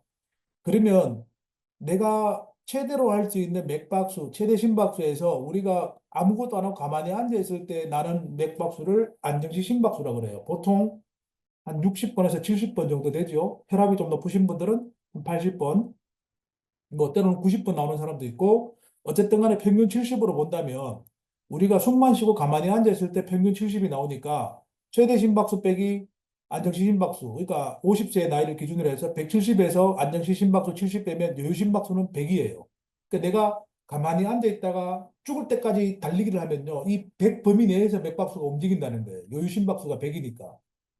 그래서 70부터 달리기 시작하면 70, 71, 72, 72쭉 가다가 죽을 때까지 달리기 하면 170까지 맥박이 나온다는 거예요. 그 100이라고 하는 구간이 여유 심박수입니다. 이 여유 심박수 100에 내가 운동하고자 하는 강도, 내가 최대 강도에 170번 뛸 수 있는 그 최대 강도에 그냥 한 50%로만 운동하자. 반 정도만 힘으로. 그래서 여유 심박수 100에 곱하기 50% 하면 50 나오죠. 그리고 안정 심박수가 이 사람이 얼마나 그랬습니까? 70이라 그랬잖아요. 그래서 요 50 플러스 70 하면 얼마입니까? 120. 그러면 지금 이 사람이 앉아만 있어도 70의 맥박이 나오는데 운동해서 얼마까지 가자? 120까지 올라갈 정도로만 내가 운동을 하면 내가 할 수 있는 최대 능력의 몇 프로를 했다? 50% 강도로 운동했다라고 말할 수가 있는 겁니다. 그러면 내가 50%로 강도로 할지, 60% 강도로 할지, 70% 강도로 할지는 내 체력 상태에 따라 달라지는 거예요. 그걸 검사해서 그래서 내 운동 처방을 그렇게 받아야 되는 거죠. 근데 우리가 일반적으로 이렇게 이야기합니다. 그냥 단순히 체중을 관리하고 현재의 비만 상태를 그대로 체중 관리를 하기 위해서 운동한다면 적어도 최대 심박수의 얼마? 50에서 60% 사이로 운동하라 그래요. 그러면 유산소 운동으로서 현재 체중을 요요 현상 없이 관리할 수 있는 겁니다. 근데 내가 운동을 조금 더 강하게 해야 되겠다. 약간 강도를 높여야 되겠다 하면 70에서 80%로 운동하면 됩니다. 근데 내가 예를 들어서 상당히 에, 이 힘든 혈압을 가지고 관리하고 있는 고혈압 환자다 이러면 50%도 이 사람에게는 힘든 운동이 될 수 있잖아요. 그럴 경우에는 여유 심박수의 뭐 30% 내지 40%로 해서 하게 되면 주로 이제 뭐 한 100 플러스 마이너스 나올 겁니다. 그러면 이 사람은 앉아 있을 때가 70이었으니까 걷더라도 100이 넘어가지 않는 범위 내에서 맥박이 100이 안 넘어가도록 운동해야 30%에서 40%로 운동하는 게 됩니다. 그래서 에, 여러분들이 만약에 내가 운동을 하는 데 있어서 나는 최대 강도의 한 70%로 운동할 거야. 이러면 지금 요거 계산대로 하면 됩니다. 그러면 50대 나이에 한 70% 강도로 하면 한 150, 한 140, 50 사이 나옵니다. 그러면 런닝머신에 올라가 가지고요. 열심히 뜁니다. 막 뛰면서 여기에 손에 맥박기에 딱 뜨잖아요. 여기 어서 기기에 다 연결 잘 돼, 저기 뭡니까? 블루투스로 연결 잘 되기 때문에. 그래서 딱 보고 150 정도 나올 정도로 딱 뛰면 70, 80% 열심히 뛰는 겁니다. 그렇게 해서 내가 30분 달리기 하겠다. 계산이 딱 나오는 거죠. 그렇게 해서 운동하시면 됩니다. 예. 요거는 뭐 여러분들 요거만 좀 보시면 되겠는데 이거는 여러분들 본 적이 없어서 설명드리기가 좀 그렇고요. 아까 요거 HR 맥스라고 하는 거 허트레이트입니다. 그러니까 심박수예요. 최대 심박수. 그러니까 요거 말합니다. 요거 최대 심박수. 이 최대 심박수에 60에서 79%로 운동하냐, 80에서 89%로 운동하냐, 혹은 최대 심박수의 90%로 운동하냐, 이것에 따라서 다른데 90%로 운동한다 그러면 거의 최대 강도로 운동하는 거예요. 이걸 뭐랑 비교하냐 그러면 요겁니다. 요건 최대 산소 섭취량이라는 건데 아까 우리 운동 부하 검사에서 마스크 착용하고 이렇게 운동하면 산소가 들어간다 그랬잖아요. 이때 들이마실 수 있는 최대 산소 섭취량이 몇 프로냐? 최대 산소 섭취량 85%라는 얘기는요. 어마어마한 산소를 지금 마시고 운동한다는 거예요. 굉장히 강도 높게 운동한다는 건데 이게 최대 심박수로 환산해서 계산하면 거의 90% 이상으로 내 최대 능력으로 운동한다는 겁니다. 그러니까 이거 두 개를 비교해 보자고 이렇게 놓은 건데 수치상으로 조금 차이가 나긴 나는데 정확도에서 본다면 이 사람의 운동 강도, 운동 능력 정확도에서 본다면 이 최대 산소 섭취량을 측정해서 보는 게 더 정확하고 요 최대 심박수로 이렇게 계산하는 방법은 통상적인 방법으로 하는 거기 때문에 100% 정확하게 볼 수는 없지만 얼추 맞다라고 볼 수는 있지만 정확하게 보고 싶으시면 요거 제대로 된 운동 부하 검사를 통해서 최대 산소 섭취량을 보는 게 제일 정확한 운동 능력 평가가 됩니다. 일반적인 사람들은 한 50에서 74% 정도의 강도로 운동하면 됩니다. 최대 산소 흡수량. 이걸 최대 심박수로 환산한다면 60에서 80% 사이. 아까 제가 말씀드렸잖아요. 여기 60, 한 50%가 딱 가운데니까 한 60에서 80% 사이 정도로 운동하면 신체 기능도 향상되고 운동 효과도 좋고 몸에 부담도 크게 없고 이렇게 운동할 수 있으니까 혹시 이 수업을 들으시는 분들 중에 내 최대 심박수는 얼마지 궁금하시면 220 빼기 현재 우리 수업 들으시는 선생님들 나이 빼세요.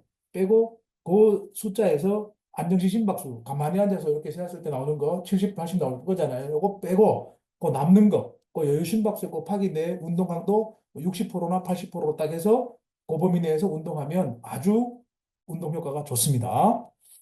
요거는 이제 운동 측정 강도인데 나이에 따라서 우리가 나이가 들면 들수록 운동 강도가 낮아진다는 거예요. 이게 심박수인데요. 젊은 사람은 최대 심박수가 뭐 180, 190, 200까지도 이렇게 볼 수 있지만 나이가 들면 점점 내려옵니다. 그래서 나이가 한 70 정도 되신 분들요. 나이 70 정도 되신 분들은 최대 심박수가 얼마입니까? 220 빼기 70 해버리면 150이잖아요. 150 중에 안정시 심박수가 70 빼고 나면 70밖에 안 남잖아요. 70에 50%로 40% 운동한다 그러면 거의 나이 많이 드신 분들은요, 맥박수가 100 플러스 마이너스입니다. 이거 이상 올라가면 위험하다는 거예요. 힘들어진다는 거예요.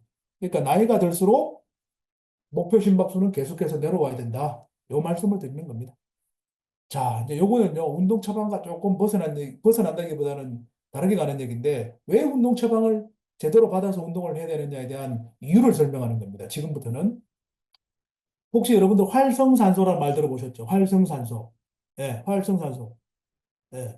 옥시전 프리 라디칼이라고 이야기하는데 이 활성산소가 우리 몸에서 생기면 어떤 일이 일어나느냐? 몸의 세포를 죽입니다.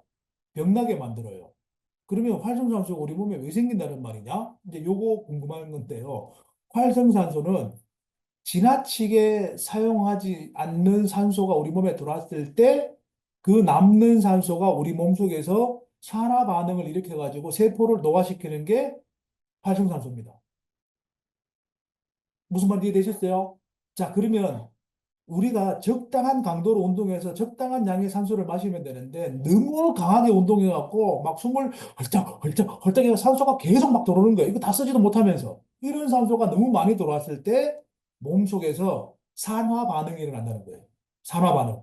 그 산화가 뭡니까? 산소와 결합해서 화학적 반응이 일어나는 것을 산화라 그러잖아요. 그 화학적 반응이 뭐냐 그러면 세포막을 파괴시키는 거예요. 세포막이 파괴가 되면 세포가 죽어나가는 겁니다. 그래서 피부세포, 근육세포가 죽어나가면서 뭐가 일어난다? 노화가 진행이 되는 노화, 노화. 그래서 여러분들 보신 분도 있을 텐데 트랙피트에서 육상 선수가 강하게 오랫동안 운동한 사람하고 서늘하고 쾌적하고 햇빛도 별로 없는 사무실에서 근무하는 사람하고 동일한 나이라고 봤을 때 누가 더 나이 들어 보입니까? 운동하는 사람이잖아요. 그만큼 강하게 운동하면서 몸속에 활성산소가 많이 생겼다는 얘기입니다. 바로 강한 운동을 하게 되면 산소가 과다 섭취되고 이걸로 인해서 몸속에서 산화 반응이 일어나고 활성산소가 생긴다. 그러니까 절대 여러분들 운동을요, 과하게 하시면 안 됩니다. 아까 60에서 70%, 80%라는데 이런 활성산소가 생길 수 있는 강도의 운동이 아니에요. 내가 충분히 처치할 수 있는 운동 강도예요. 처리할 수 있는 운동 강도. 근데 나는 한 60%만 해도 꼴딱꼴딱 넘어갈 것 같은데 80% 어떻게 하냐고 헐떡헐떡거리고 운동하죠. 활성산소 계속 막 생깁니다. 몸속에서. 이래 되면 이 활성산소가 어떤 일을 하느냐? 이런 일을 합니다. 세포막의 신호전달을 파괴하고 세포 조직 세포를 파괴하고 몸에 그 혈관에 흐르고 있는 적혈구도 파괴하고 이게 노화가 일어난다는 거예요. 대사작용에서 산소의 과잉 또는 부족, 과잉이죠. 운동을 너무 많이 하니까. 산소가 없는 곳에서 운동하면 또 부족으로 해서 활성산소, 단백질, 지방, 핵산과 결합해서 산화 반응이 일어나. 그래서 이 활성산소가 생겨버리면 세포 노화가 빨리 난다. 그럼 세포 노화가 빨리 일어난다는 말은 뭡니까? 내 평균 수명만큼, 여명만큼 살 수가 없을 수도 있다 이 말이죠.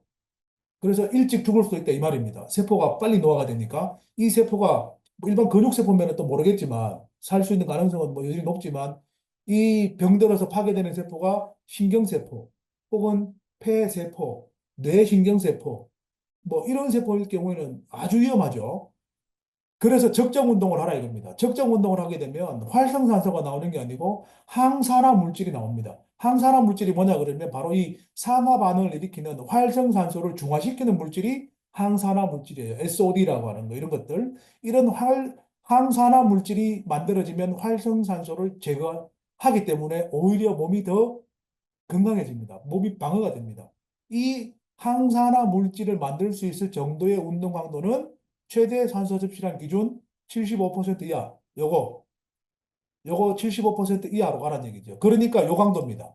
50에서 74%. 최대 심박수로 계산했을 경우에는 얼마? 60에서 80% 사이에 맥박수 운동으로 했을 때 뭐 활성산소를 제거할 수 있는 항산화 물질이 우리 몸에서 많이 나온다. 이렇게 말씀드릴 수가 있어요. 그러니까 이런 경우가 돼야지 운동이 내 몸에 이득이 되는 거지. 이런 경우로 가버리면 오히려 내 몸에 해가 되는 거 아니겠습니까? 그러니까 본인의 신체를 제대로 알지 못하는 상황에서 마구잡이식으로 운동을 해버리면 이래 될 수도 있는 거잖아요. 그래서 운동 처방사에게 내 몸에 대한 분석이 끝나고 적당한 운동 처방을 받아서 운동을 해야 요 모델로 갈 수가 있는 겁니다. 운동이 무작정 다 좋은 건 아니라는 말씀을 드렸던 거죠. 그리고 이 활성산소가 화학 반응을 일으키고 산화 반응을 일으켜서 우리 몸에서 일으킬 수 있는 질병입니다. 암. 이게 뭐 근육세포든 피부세포든 신경세포든 여기서 암이 발생할 수 있는 거죠. 세포막이 파괴되고 이제 세포가 죽으니까. 그 다음에 폐기종, 천식, 이거는 폐세포가 이제 죽는 거죠. 산화 질소화합물로 인해 갖고, 혹은 또 우리 그 매연, 아파트 도로를 막 달리는데 막 아파트 자동차 매연이 막 돌아요. 이거 좋다고 막 버스 뒤따라가면서 마시고 이러면 이 매연으로 인해서 활성산소가 생깁니다. 이럴 경우에는 폐기종이라고 하는 것은 폐에 빵꾸 나는 거예요. 천식, 기관지가 좁아지는 거죠. 망막증, 눈에 망막에 변형이 생기는 거고, 백내장, 눈에 시력이 떨어지는, 전부 다 이제 뭐 안과 질환이잖아요. 동맥경화증, 동맥에 뭡니까? 경화가 일어나서 동맥경화로 인해서 뭐 혈관이 뭡니까? 탄성이 떨어지고, 그리고 이걸로 인해서 혈압이 올라가고, 뭐 이런 것들이 이제 나중에 관상동맥일 경우에는 심장을 둘러싼 관상동맥이나 뭐 뇌혈관 동맥일 경우에는 뇌출혈이나 뭐 심근경색도 올 수 있는 거지 않겠습니까? 이런 게 이제 활성산소가 만들어요. 간경변, 간의 문제를 일으키는 건데 간암이라든지 간경화 이런 것들이 올 수도 있다라는 거죠. 그래서 어떻게 보면 운동이 과해서 이렇게 됐을 경우에는 이런 질병이 요게 오히려 올 수 있기 때문에 가능하면 운동 강도는 높지 않는 게 좋겠다. 혹은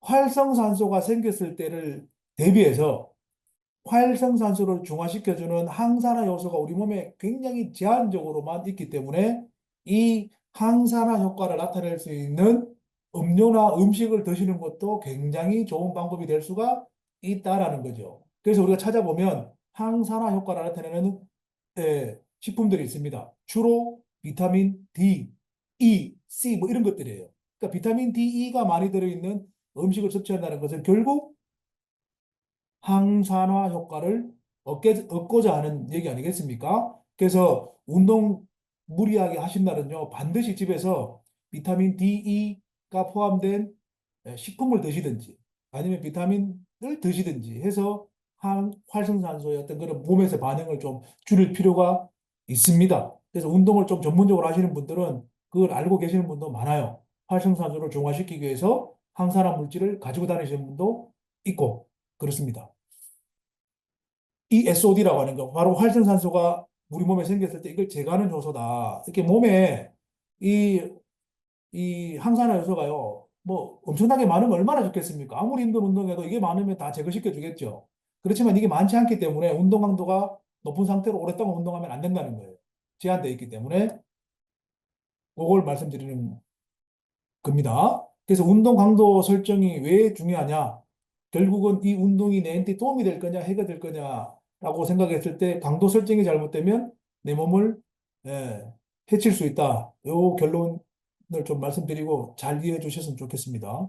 그리고 운동 부족과 성인병 중에 한 네 가지, 뭐, 기타 전형까지 해서 한 네 가지 영역을 이렇게 설명을 하려고 했는데 아마 여기에서는 비만하고 고혈압에 대해서만 조금 설명을 드릴 텐데요. 그러니까 비만 환자에게 운동 처방 어떻게 하느냐, 고혈압 환자에게 운동 처방 어떻게, 요거 예를 좀 설명을 드리면 나머지는 여러분들이 내가 운동할 때 나한테 운동 처방을 어떻게 하면 되겠다라는 걸 한번 생각을 해보시라고 제가 이 두 가지에 대해서만 말씀 좀 드릴게요. 우리가 비만한 사람들이 다이어트를 한다 그러면 일단 아까 말씀드린 것처럼 체지방을 빼는 거지 않습니까? 체중을 줄이긴 줄이는데 체지방을 빼는 거예요. 그러니까 단순 체중만 줄여서 될 일은 아니고 체지방을 줄여야 되는데 체중을 줄이는 것과 체지방을 줄이는 건 엄연히 다르죠. 체중을 줄이는 건 그냥 우리가 안 먹으면 줄어듭니다. 안 먹으면 그냥 체중은 줄일 수 있어요. 뭐, 한 이틀, 3일 굶으면 1kg, 2kg 막 줄일 수 있는데, 체지방은 그렇게 줄일 수 있는 게 아니에요. 체지방은. 체중을 줄이려면 체지방을 빼고, 비만에서는 체지방을 빼고, 체지방을 빼려면 바로 피부 밑에 들어가 있는 이런 지방, 중성지방이나 체지방이 에너지로 연소되어서 내 몸에서 불타서 나가버려야 됩니다. 그걸 운동을 통해서 만들어내야 된다는 얘기거든요. 이게 뭐 서양 배영이나 아니면 사과형처럼 사과형은 남자형 비만이고 서양 배영은 여자형인데 뭐 이래 됐든 저래 됐든 이게 유형이 조금 달라서 그런 거지. 이 지방을 빼려면 결국 체지방을 연소시켜야 된다 이거고요. 지금 이 그림처럼요, 그냥 체중만 계속 줄이다 보면 이런 마른 비만이 될 수도 있어요. 마른 비만이라고 하는 것은 체중은 분명히 표준 체중이거나 표준 체중보다 낮은데 체지방률이 대부분을 차지하기 때문에 마른 비만이라고, 야윈 비만이라고 하는 거죠. 체중은 분명히 말랐는데 비만이에요. 그래서 비만은 단순히 형태로만 설명하는 게 아니고 내 몸에 있는 체지방이 얼마냐, 에 따라서 비만이냐 아니냐. 즉 비만을 대사성 증후군이라고 이야기하는 거잖아요. 대사에서 장애를 일으키는 걸 비만이라고 하는 것처럼 체중이 많이 나가서 대사에 장애가 있는 반면에 체중이 너무 적은데도 불구하고 체지방률이 너무 높아서 마른 비만인 형태에서도 대사 증후군이 나타난다는 거예요. 그래서 체중을 줄인다라기보다는 체지방률을 낮춘다. 체지방을 줄인다라는 게 비만 관리의 포인트입니다. 자, 그렇게 보면 우리가 이 운동을 시킬 때도 비만 환자에게 운동을 시킬 때도 운동이 되는 경우가 있고 운동이 안 되는 경우가 있습니다. 자, 예를 들면 지금 보는 것처럼 체지방 세포에 크기가 큰 지방 세포가 있고 또는 체지방 밑에 지방 세포 수가 많은 또 지방형이 있어요. 크기가 큰 거와 숫자가 많은 거, 여러분 둘 다 체지방이 많은 건 많은 겁니다. 둘 다 많은 건 많은 거예요. 체지방 세포 수가 많다는 얘기는 우리 몸에 세포의 숫자가 많은 거죠. 근육 세포든 지방 세포든 뭐든. 크기가 커졌다는 얘기는 세포 숫자는 제한적인데 크기가 이렇게 하나하나가 다 커진 거잖아요. 자, 이럴 경우에 우리가 운동을 시키면 누가 더 효과적이겠습니까? 숫자가 줄어들겠습니까? 크기가 작아지겠습니까? 숫자는 안 줄어들어요. 크기는 작아질 수 있어요. 숫자가 줄어든다 그러면 내 몸의 세포 수를 늘리다 줄이다 늘리다 줄이다 막 이런다는 건데 자기 몸 세포를 늘리고 줄이고 할 수가 없는 거예요. 태어날 때부터 딱 이미 그 사람은 그 정해져 있기 때문에 한 1조 개 가까이 되잖아요. 1조 개 가까이 되는 세포를 이미 딱 만들어 놨는데 거기서 내 마음대로 몇억 개씩 세포를 줄였다가 늘렸다가 이래 못 하는 겁니다. 크기는 내 의지대로 줄일 수도 있습니다. 다이어트를 하게 되면 지방세포 크기가 줄어들 수가 있어요. 이 두 가지 형태가 복합된 거, 크기도 커지고 숫자도 남들보다 많아진 이런 비만은요, 정말 힘든 비만입니다. 운동해도 별로 효과도 없어요. 음식을 줄여도 별로 효과도 없어요. 굉장히 힘든 유형이 두 가지 복합형입니다. 자, 그러면 우리가 지방을 줄여야 된다 그랬는데 지방에 대해서 한번 알아보자고요. 무조건 지방이 내 몸에 없어야 되느냐? 우리가 운동 처방을 내릴 때도요. 지방 무조건 100%다 빼세요. 이렇게 말할 수가 없습니다. 왜냐하면 지방이라고 하는 것은 체지방이라고 하는 지방 조직이 있고 제지방이라고 하는 비지방 조직이 제지방이라고 하는 것은 체지방을 제외한 나머지 모든 것을 이야기해요. 뼈, 혈액, 뭐 등등등등 피부 다 그냥 제지방입니다. 그러면 우리가 인바디에 올라가 가지고 체성분을 분석했을 때 제지방이 높다, 체지방이 낮다. 아주 양호한 몸. 딱 쟀을 때 제지방이 별로 없다, 체지방이 많다, 별로 그렇게 양호하지 않는 몸이라고 봤을 때 제지방이 많아야 되고, 즉 수분이나 뼈의 무게가 많이 나가고 근육의 무게가 많이 나가야 되지 체지방의 무게가 많이 나가면 안 됩니다. 자, 이 또 체지방에는요 필수 지방과 비필수 지방이 있습니다. 필수 지방은 몸에 반드시 있어야 되는 지방이고요. 비필수는 그냥 저장해 놓는 거예요. 저장해 놓는 지방인데 우리는 지방이라고 말하면 지금 이거 지금 이야기합니다. 저장 지방. 비만이라고 하면 저장 지방을 이야기하잖아요. 저장된 걸 빼내야 된다는 거지 필수 지방을 빼내서는 안 됩니다. 필수 지방을 빼내면 몸에 문제가 생겨요. 필수 지방은 신체 구성상 꼭 필요한 지방입니다. 신체에 열도 내야 되죠. 열. 36.5도 열 만드는데 이거 지방이 하거든요. 여러분들 겨울에 추운데 가만히 앉아서 36.5도 열나는 거는 지방이 있기 때문에 그런 거죠. 뭐 지방 다 빠지면 그 체온 누가 유지해 주겠습니까? 이런 건 필수 지방이고, 이 저장 지방, 그냥 막 계속 집어넣어 넣는 거죠. 집어넣어 넣는 거. 이런 것들은 빼버려야 됩니다. 그중에 열을 발생하는 지방과 에너지 대사 기준으로 들어가는 지방이 있습니다. 이 둘 다 써먹어야 됩니다. 그래서 체지방을 없애기 위해서는 비만 환자에게 체지방을 없애기 위해서는 지방이 에너지로 들어갈 수 있는 거기에 맞는 운동을 처방을 해야 된다는 거죠. 자, 지방이 에너지로 들어갈 수 있는데 중요한 요소는요, 운동 강도입니다. 운동 강도가 아까 보신 것처럼 최대 심박수의 60에서 70% 정도가 지방을 요소시키는데 참 좋은 강도예요. 이거보다 낮으면 지방이 잘 동원이 안 되고, 이거보다 높으면 탄수화물, 포도당이 에너지로 막 들어가 버리기 때문에 지방이 잘 안 탑니다. 그래서 지방을 에너지로 쓸 수 있는 운동 강도 설정이 중요한데, 지금 여기서 말하는 이 세트 포인트라고 하는 건 뭐냐 그러면, 에, 우리가 운동을 하든 운동을 하지 않든 보통 일반적으로 표준 체중을 유지하는 사람은 체중이 조금 늘더라도 다시 원래대로, 좀 줄더라도 원래대로 항상 자기가 늘 유지하는 체중이 있잖아요. 60이든 70이든 거기에 항상 맞추려고 하는 특성이 있습니다. 특징이 있어요. 근데 임신한 여자들 보면 임신을 했을 때 체중이 막 한 20kg씩 늘어나더라도 출산하고 난 다음에 원래 임신 전 체중으로 빨리 되돌아오려는 성질을 가지고 있거든요.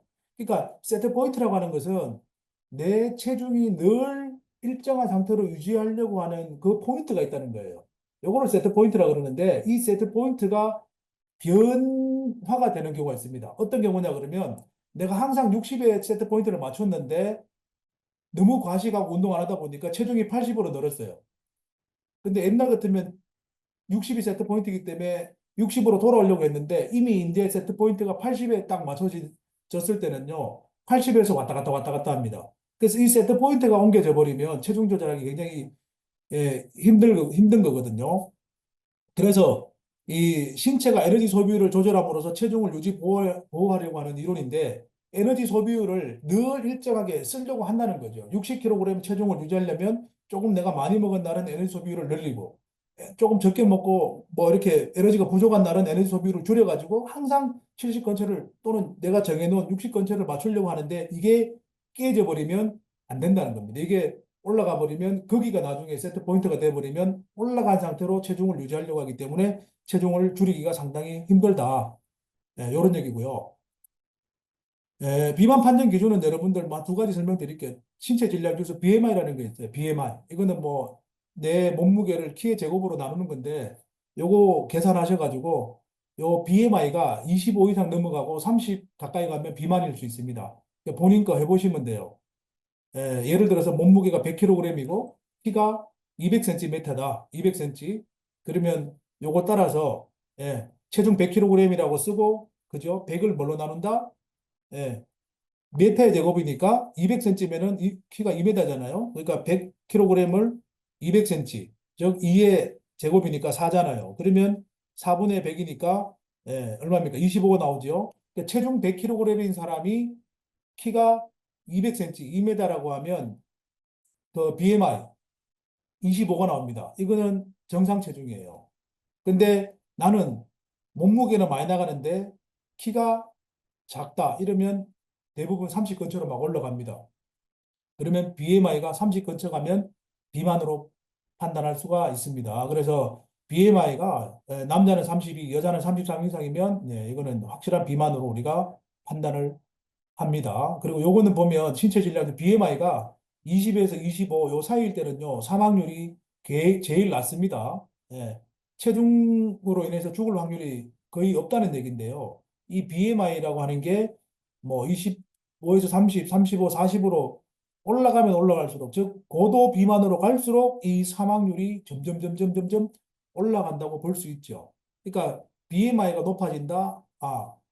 비만으로 돌아가시는 게 아니고 과체중 혹은 비만으로 인한 합병증으로 문제가 생겨서 사망할 확률이 높아진다는 겁니다.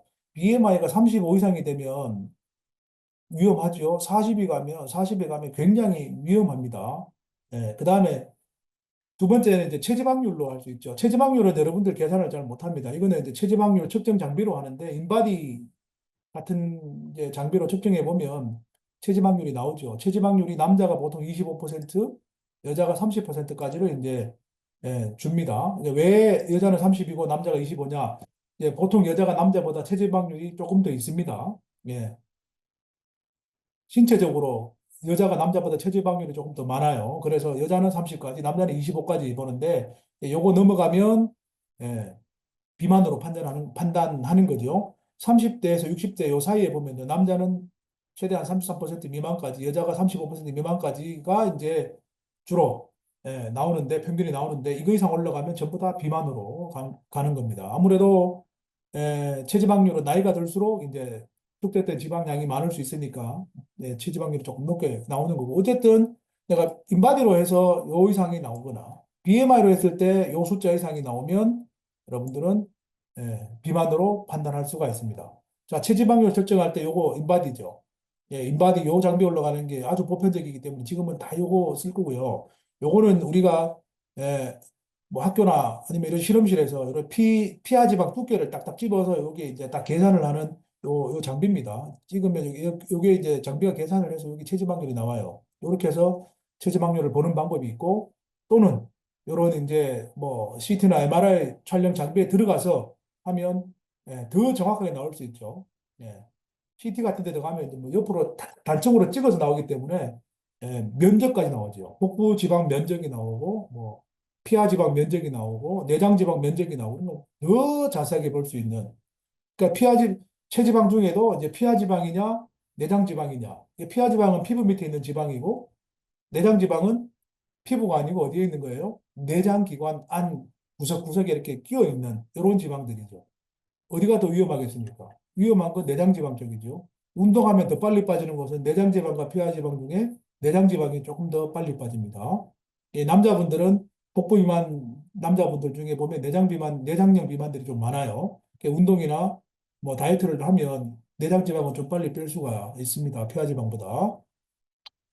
그 다음에 여러분들 이제 다이어트를 할 때 운동하는 것과 이제 굶는 것 어떤 게 더 유리하냐 뭐 이런 얘기도 있는데 둘 다 해야 됩니다. 보면 운동요법은 체지방 감소가 더 효과적이고 식이요법은 효과는 있는데 조금 적다 볼 수 있고요.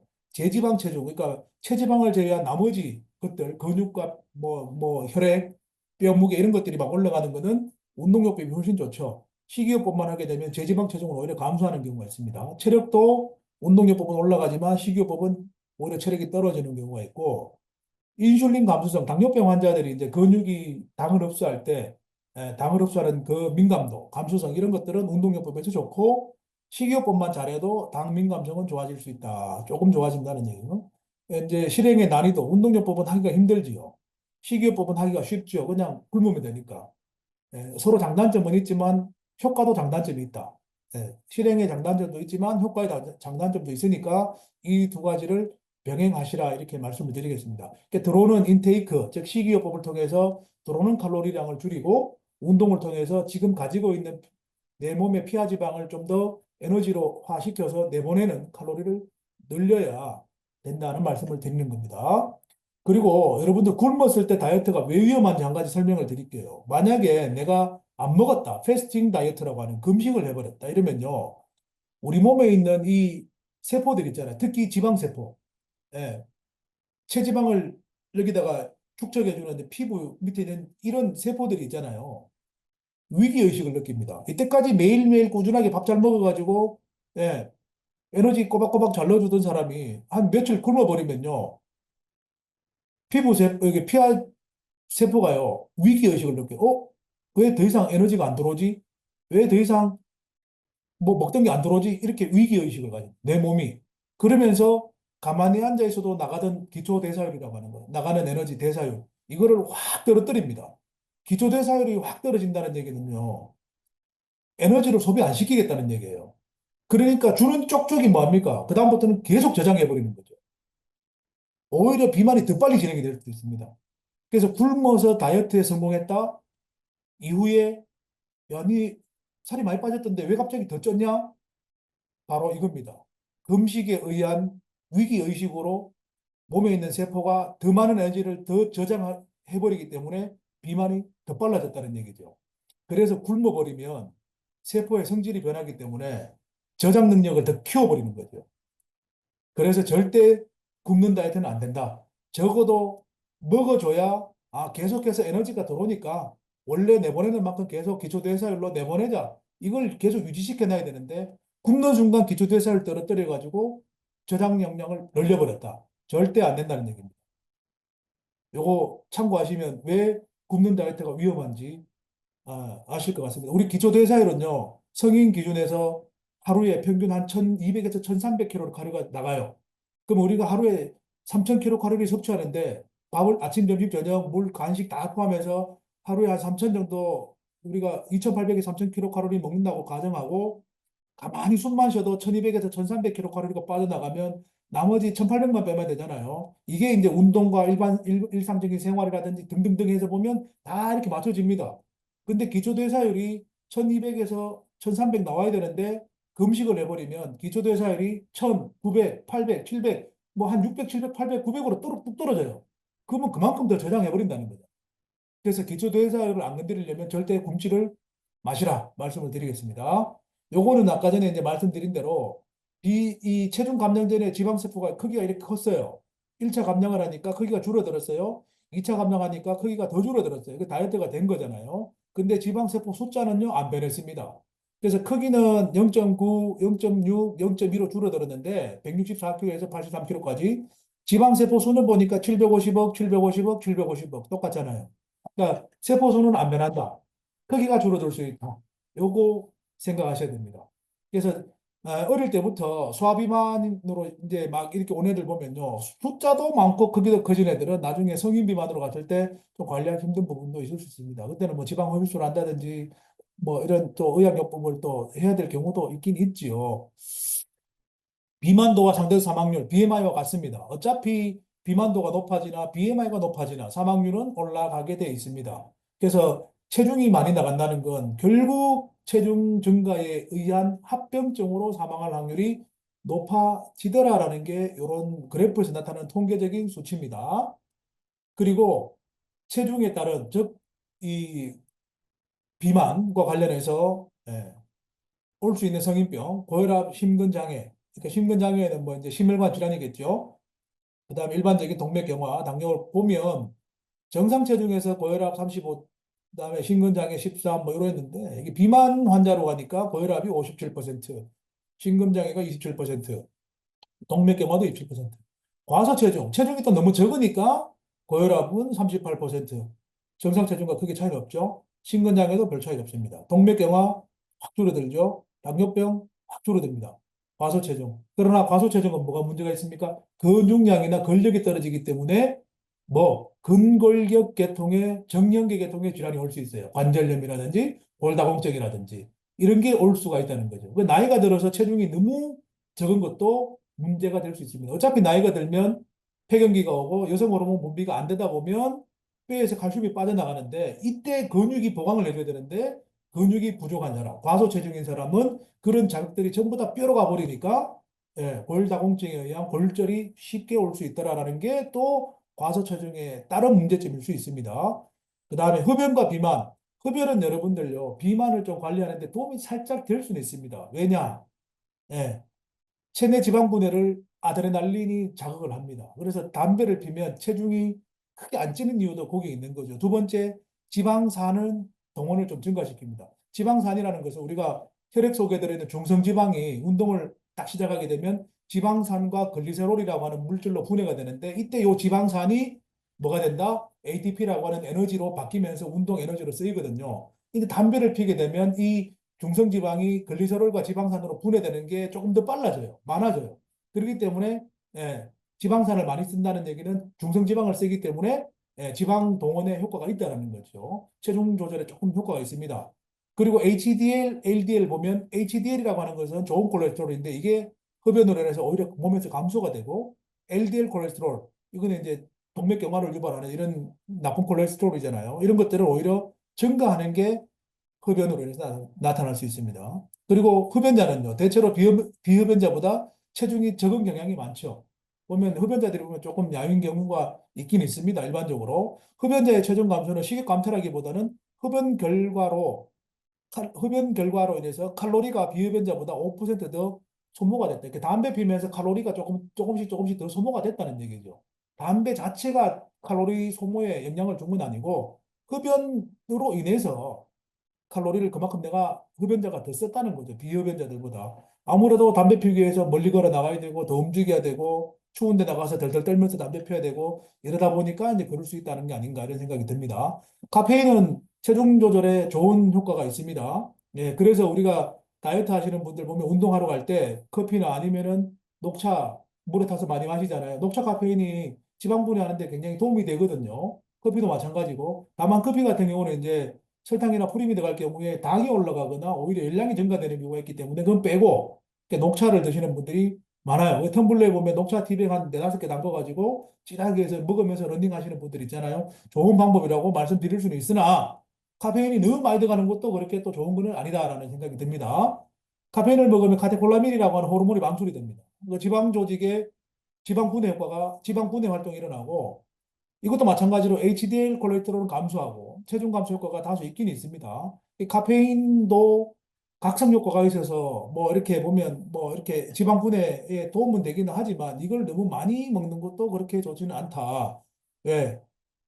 오히려 질병 유발을 할 수도 있다라고 되어 있죠. 그리고 우유 크림이 들어 프리나 뭐 이런 이제 커피 카페인 종류 같은 경우는 별로 안 좋다. 설탕을 먹게 되면 고열량으로 인해서 오히려 비만이 될 확률이 높기 때문에 우리가 블랙 커피에다가 설탕만 타가지고 달달하게 먹는 거 그게 별로 좋은 거 아니다는 거예요. 카페인 플러스 설탕이 들어가 버리는 거니까. 그래서 체중 조절하시는 분이나 고혈압이 있는 분이나 당뇨가 있는 분들한테 카페인을 섭취하고 싶으면 그냥 그야말로 맑고 깨끗한 그 아메리카노 같은 게 딱 좋습니다. 그 아메리카노도 혈압에 좀 도움이 되려면 에스프레소보다는 어떤 게 좋겠습니까? 드립 커피가 좋을 수 있습니다. 에스프레소보다는 드립으로 아메리카노 드시는 게 혈압 환자에게는 좋다는 그런 연구 결과들도 많습니다. 또 우리가 이제 이 성인학자들이 많다 보니까 혈압도 걱정되고 커피를 마시고 싶다. 그러면 드립 아메리카노로 한 잔 이렇게 드시는 거는 괜찮다. 하루에 한 두세 잔까지도 괜찮다고 이야기하더라고요. 다만 커피를 많이 마시면 이뇨 효과가 있기 때문에 소변이 많이 자주 나오고 많이 나오잖아요. 그렇기 때문에 혈압에 좀 도움이 될 수도 있습니다. 고혈압은 여러분 잘 아시다시피 우리가 정상 혈압이라고 하지 않고 이상적 혈압이라고 해요. 이상혈압. 이상적 혈압이 뭐냐 그러면 이래도 저래도 아무 문제가 없는 거. 이완기 혈압이 80이고 수축기 혈압이 얼마입니까? 120이죠. 120에서 80이 있는 사람은 정말 최고 좋은 이상적인 혈압을 갖고 있는 사람이고요. 정상적인 혈압은 어떤 사람이냐 그러면 이완기 혈압이 80에서 89까지, 90 밑으로, 수축기 혈압이 121에서 139까지 요 사이에 들어있는 사람들은 다 정상입니다. 왜? 우리가 일기 고혈압이라고 하는 기준치를 얼마에서 얼마까지입니까? 이완기 혈압, 확장기 혈압이 얼마? 90에서 수축기 혈압이 얼마? 140부터 출발하기 때문에 그 밑으로 내려오는 사람들은 전부 다 정상인 거예요. 그렇지만 140과 90에 가까워질수록 경계성 혈압이라고 이야기하죠. 곧 고혈압으로 갈 수 있는 에, 사람들, 위험한 사람들. 그러나 80에서 120은 잘 없습니다. 뭐 아주 이상적인 혈압이기 때문에 이거보다 낮으면 저혈압이라고 이야기하는 거죠. 근데 고혈압과 저혈압이 어느 게 더 위험합니까? 묻는 사람들도 있던데요. 이건 케이스 바이 케이스입니다. 뭐 고혈압이 위험할 수도 있고 저혈압이 위험할 수도 있고 그러나 이런 경우는 위험하죠. 늘 정상적인 혈압이나 조금의 고혈압이 있던 사람이 어느 날 갑자기 확 떨어지는 저혈압이 왔다. 이러면 굉장히 위험한 거예요. 갑작스러운 저혈압이 왜 위험하냐 그러면 우리 몸속에서 무언가에 의해서 혈액이 누출되고 있다는 거예요. 예를 들면 십이지장 궤양이나 위궤양이 있는 사람이 갑자기 혈압이 떨어지는 경우가 있습니다. 궤양은 어차피 장기가 빵꾸 나서 피가 새는 거니까 그러다 보면 이제 혈액량이 줄어들어서 혈압이 떨어지는 경우가 있는데 이게 이런 경우는 위험해요. 근데 태어날 때부터 지금까지 나는 수십 년간 늘 뭐 120에 80이 아니라 뭐 70에 100 근처로 계속 그래 살아왔다. 지금까지 50년 살아도 나는 그렇게 살아왔다. 그분은 그게 자기 정상 혈압입니다. 그러니까 위험하지 않아요. 저혈압도 아니고. 그냥 그건 본인의 혈압인 거죠. 그러니까 정상 혈압보다 갑자기 낮아지는 저혈압이 위험한 거고 꾸준하게 높아져서 고혈압 간 것도 위험한 거지. 태어날 때부터 늘 낮게 지금까지 살아왔던 사람은 괜찮다. 태어날 때부터 늘 높았는데요. 그건 위험한 거예요.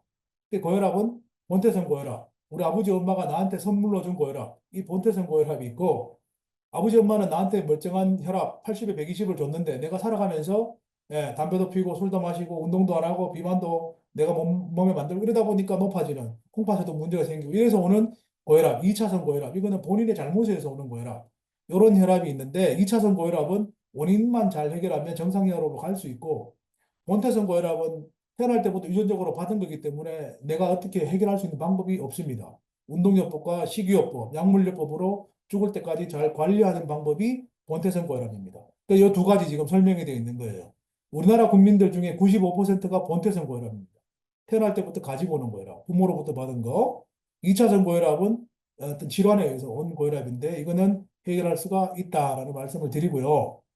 고혈압을 방치하게 되면요, 수명이 짧아질 수밖에 없죠. 왜냐하면 혈압에 대한 합병증이 분명히 오지 않습니까? 뭐, 고혈압의 합병증이 심각한 건 그거죠. 심비대, 심장마비가 올 수 있는 거. 그 다음 30% 이상에서는 뇌동맥 경화, 머릿속에 있는 동맥의 경화증, 그 다음 온몸을 돌고 있는 관상동맥의 경화 및 질환, 그 다음에 신장을 둘러싸고 있는 신동맥 경화증 등이 발생할 수 있고, 고혈압을 오랫동안 방치했을 경우에 50% 이상에서는 심근경색증, 심부전입니다. 심장이 이제 멈추는 거죠. 심장마비. 그 다음에 망막증, 네. 눈에 망막증. 그 다음에 뇌졸중 중에 뇌출혈입니다. 뇌졸중은 뇌경색과 뇌출혈이 있는데 뇌경색은 뇌혈관이 막혔다가 뚫리면서 정상으로 돌아갈 수 있는 게 뇌경색이고 뇌출혈은 뇌혈관이 막히거나 찢어져 가지고 피가 터져 새는 거죠. 이렇게 해서 뇌세포가 어느 부위에 세포 사망이 일어나서 뭐 몸에 여러 가지 마비 증상이나 심할 경우는 사망할 수 있죠. 이런 뇌출혈이 올 경우. 그다음에 심부전, 콩팥의 부전이원. 신장을 이식하지 않으면 살 수 없는 혹은 아니면 뭐 신장 투석기를 옆에 달고 있지 않으면 살 수 없는 이런 상황까지 갈 수 있는 게 50% 이상에서 나타날 수가 있더라. 그러니까 이게 나 혈압 좀 높은데 뭐 어쩌라고 이게 아니고요. 혈압이 높으면 혈압으로 죽는 게 아니고 혈압에 의한 합병증으로 죽는다는 거지. 당뇨도 마찬가지죠. 내 몸에 설탕 좀 많은데 어쩌라고 그걸로 죽지 않아요. 합병증으로 죽는다는 거잖아요. 합병증 관리를 하기 위해서 약물요법, 그다음에 뭐 운동요법, 그다음에 뭐 식이요법 이걸 다 하셔야 된다는 거죠. 그러니까 식이요법, 약물요법은 쉬워요. 먹고 먹는 거기 때문에. 운동요법이 힘든 거잖아요. 왜? 귀찮고 여러 가지 힘든 것도 있고 시간도 길게 걸리고 그렇지만 해야 되는 거죠. 그러니까 보존적인 치료 방법은 운동요법입니다. 보존적 치료라는 거, 내 몸을 그대로 둔 상태에서 치료하는 거.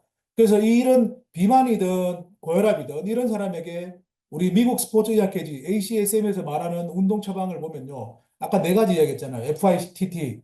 그죠? 형태, 강도, 빈도, 시간. 운동 형태는 주로 유산소 운동을 해라. 고혈압 환자든 비만 환자든 걷기, 달리기, 수영, 자전거 타기, 전신 운동 하시라. 그리고 스트레칭, 유연성 운동 하시라. 플러스 근력 운동 해주면 좋습니다. 근력 운동 하지 말라는 얘기 아니에요. 운동 강도, VO2 맥스 최대 산소 필요량이 40에서 65. 그러면 최대 심박수로 우리가 유산소 운동 계산할 때 얼마? 한 60에서 70 이상 좀 나오거든요. 그 정도 최대 심박수로 운동해라. 목표 심박수로 참 그렇게 하라는 얘기고요. 운동 빈도 일주일에 3에서 5회 해라. 3회는 내가 체력이 안 좋은 사람.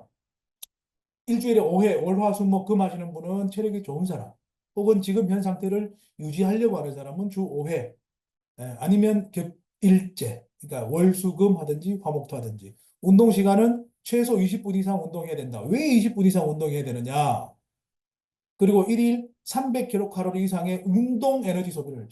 기초 에너지 아까 1200, 1300 있잖아요. 그거 말고 일상생활 동작에서 하는 거 말고 뭐 순수 운동으로만 빼는 칼로리가 300kcal 나와야 된다는 얘기예요. 저게 20분 이상 60분 정도의 달리기 운동을 하면 저렇게 빠진다는 얘기입니다. 저 정도 빠진다는.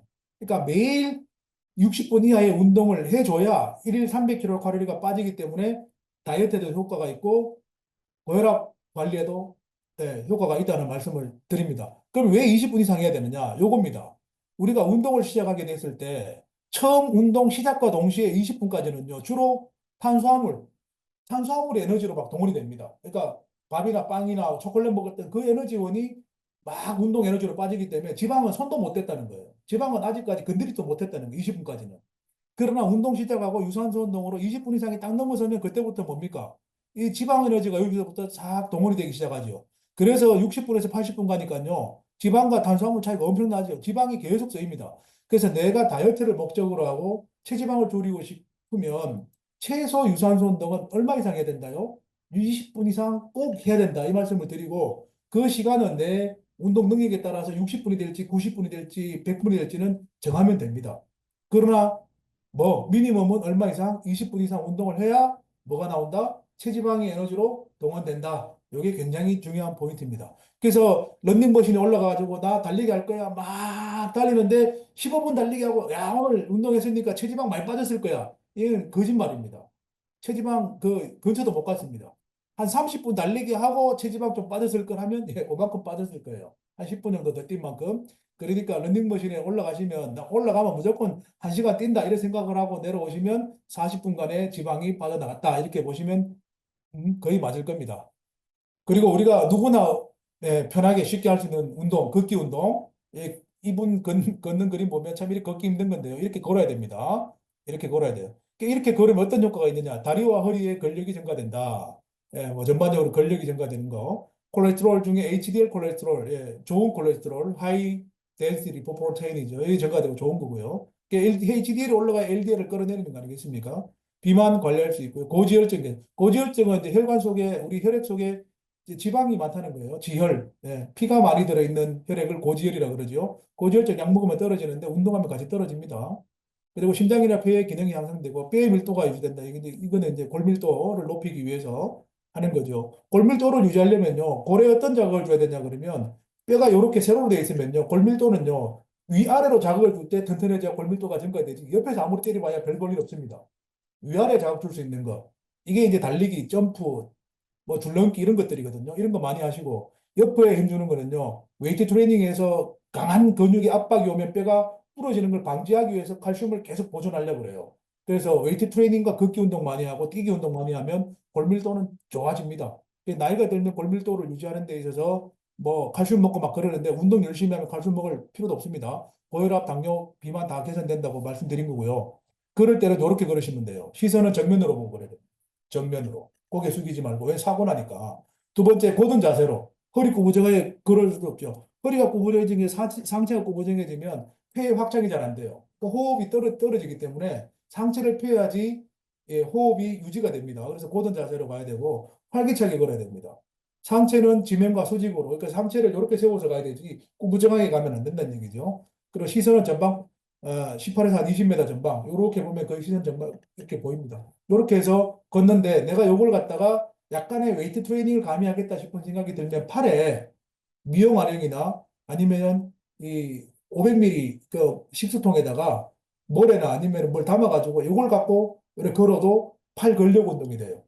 걷는 동안 유산소 운동 플러스 팔의 근력 운동도 할 수가 있으니까 요거는 예, 응용하면 됩니다. 그리고 다리에 보면 이렇게 모래주머니를 또 이렇게 찾으시는 분도 있어요. 여기 다리 부분에 이렇게 티백이 아니고 찍찍이처럼 감아가지고 요거 하시는 이유는요. 다리에 근력이 증가가 되기 때문에 그러잖아요. 그래서 그런 걸 차고 그러면 종아리라든지 허벅지 근력도 증가되니까 예, 유산소 운동임에도 불구하고 그렇게 해서 또 응용할 수도 있고요. 조금 더 이제 여기서 난이도를 높인다 그러면 오르막길을 걷든가 계단을 가시면 더 효과는 좋습니다. 그러니까 평지부터 걷고 약간의 오르막, 계단 이렇게 하시는 거는 강도를 점점점 높이고 부하도 과부하가 되고 점진성을 따라갈 수도 있고 그렇게 하시면 될 것 같습니다. 그리고 운동하기 전에 의사 이게 마지막 슬라이드네요. 반드시 내가 문제가 있으면요 의사와 상담을 하고 해봐야 됩니다. 왜 아까 우리가 운동 처방할 때 의학 검사가 제일 앞에 있었습니까? 이 사람 운동해도 되는 사람인지 안 되는 사람인지도 판단을 해야 되잖아요. 그래서 고혈압이나 당뇨병, 심혈관계 질환 등이 있는데 심각할 정도의 문제가 있으면 운동하지 말라고 할 거예요. 자수가슴 통증이 있다, 협심증이 있는 사람 아니겠습니까? 운동이 오히려 협심증을 유발시킬 수 있으니까 그런 사람에게는 주의를 해야 되겠죠. 65세 이상의 사람 같은 경우에는 건강에 대해서 본인이 보장을 못하기 때문에 의사하고 상담을 해서 운동할까요, 말까요? 하시라. 어느 정도 강도로 할까요? 그러면 운동 처방사한테 처방전 잘 받아서 하시라. 이런 얘기 할 수 있습니다. 운동 시 위험 요소를 주는 미끄러운 바닥 이런 것들은 기본적인 부분인데 특히 당뇨병 환자의 경우에는요. 발보 굉장히 중요합니다. 걷는다고 걷는데 집에서 걷더라도 양말을 신고 걸어야 됩니다. 당뇨 환자들 같은 경우에 걷다가 뭐 발에 상처가 난다든지 뭐 뒤꿈치 쪽에 뭐 어디 베인다든지 해서 혈액순환이 안 되는 상태에서 발에 상처가 나면 이 면역 물질이 빨리 가서 이렇게 치료를 하는 게 아니라 이게 잘 안 되기 때문에 나중에 막 발이 치유가 안 되고 썩어도 가는 경우가 있습니다. 그래서 당뇨발이라는 게 뭡니까? 결국은 당뇨병 환자들이 발관을 잘 못해가지고 다리에 상처가 났던 게 점점점 커져가지고 근육과 뼈, 신경까지 뭡니까? 예, 죽이면서 파고 들어오니까 결국은 뭡니까? 발등에서 생긴 걸 발목을 잘라야 되고 발목까지 올라오면 무릎 밑을 잘라야 되고 이렇게 다리를 잘라내는 경우가 있기 때문에 당뇨병 환자 같은 경우는 운동이 좋다고 하더라도 다른 어떤 부위보다도 예, 발 관리를 정말 잘 하셔야 된다. 이 말씀을 드리고 반드시 신발 착용을 잘 하셔야 된다. 이런 말씀을 드리겠습니다. 뭐 이런 거 정도 주의해서 운동하면 충분히 비만이든 뭐 고혈압이나 당뇨병 환자든 안전하게 운동할 수 있다는 생각이 들고요. 전체적인 내용은 여기까지인 것 같습니다. 예. 제가 1시간 30분 내지 1시간 40분 예상했는데 정확하게 1시간 40분 정도 했습니다. 요 강의 끝나면은 아마 우리 그 학습 그 튜터 선생님께서 말씀하신 우리 그 저거 있습니다. 요 강의 만족도 조사하는 거 있는데 그거 이렇게 좀 체크해 주시고요. 혹시 이 내용 들으시면서 나 얘기거나 혹은 주변에 운동하시는 사람의 어떤 모습을 보면서 궁금한 게 있다. 예. 이런 거 있으면 지금 마이크 켜고 잠깐 질문하시면 제가 또 답변의 말씀을 드리도록 하겠습니다. 혹시 질문 뭐 이렇게 궁금하신 거 있을까요?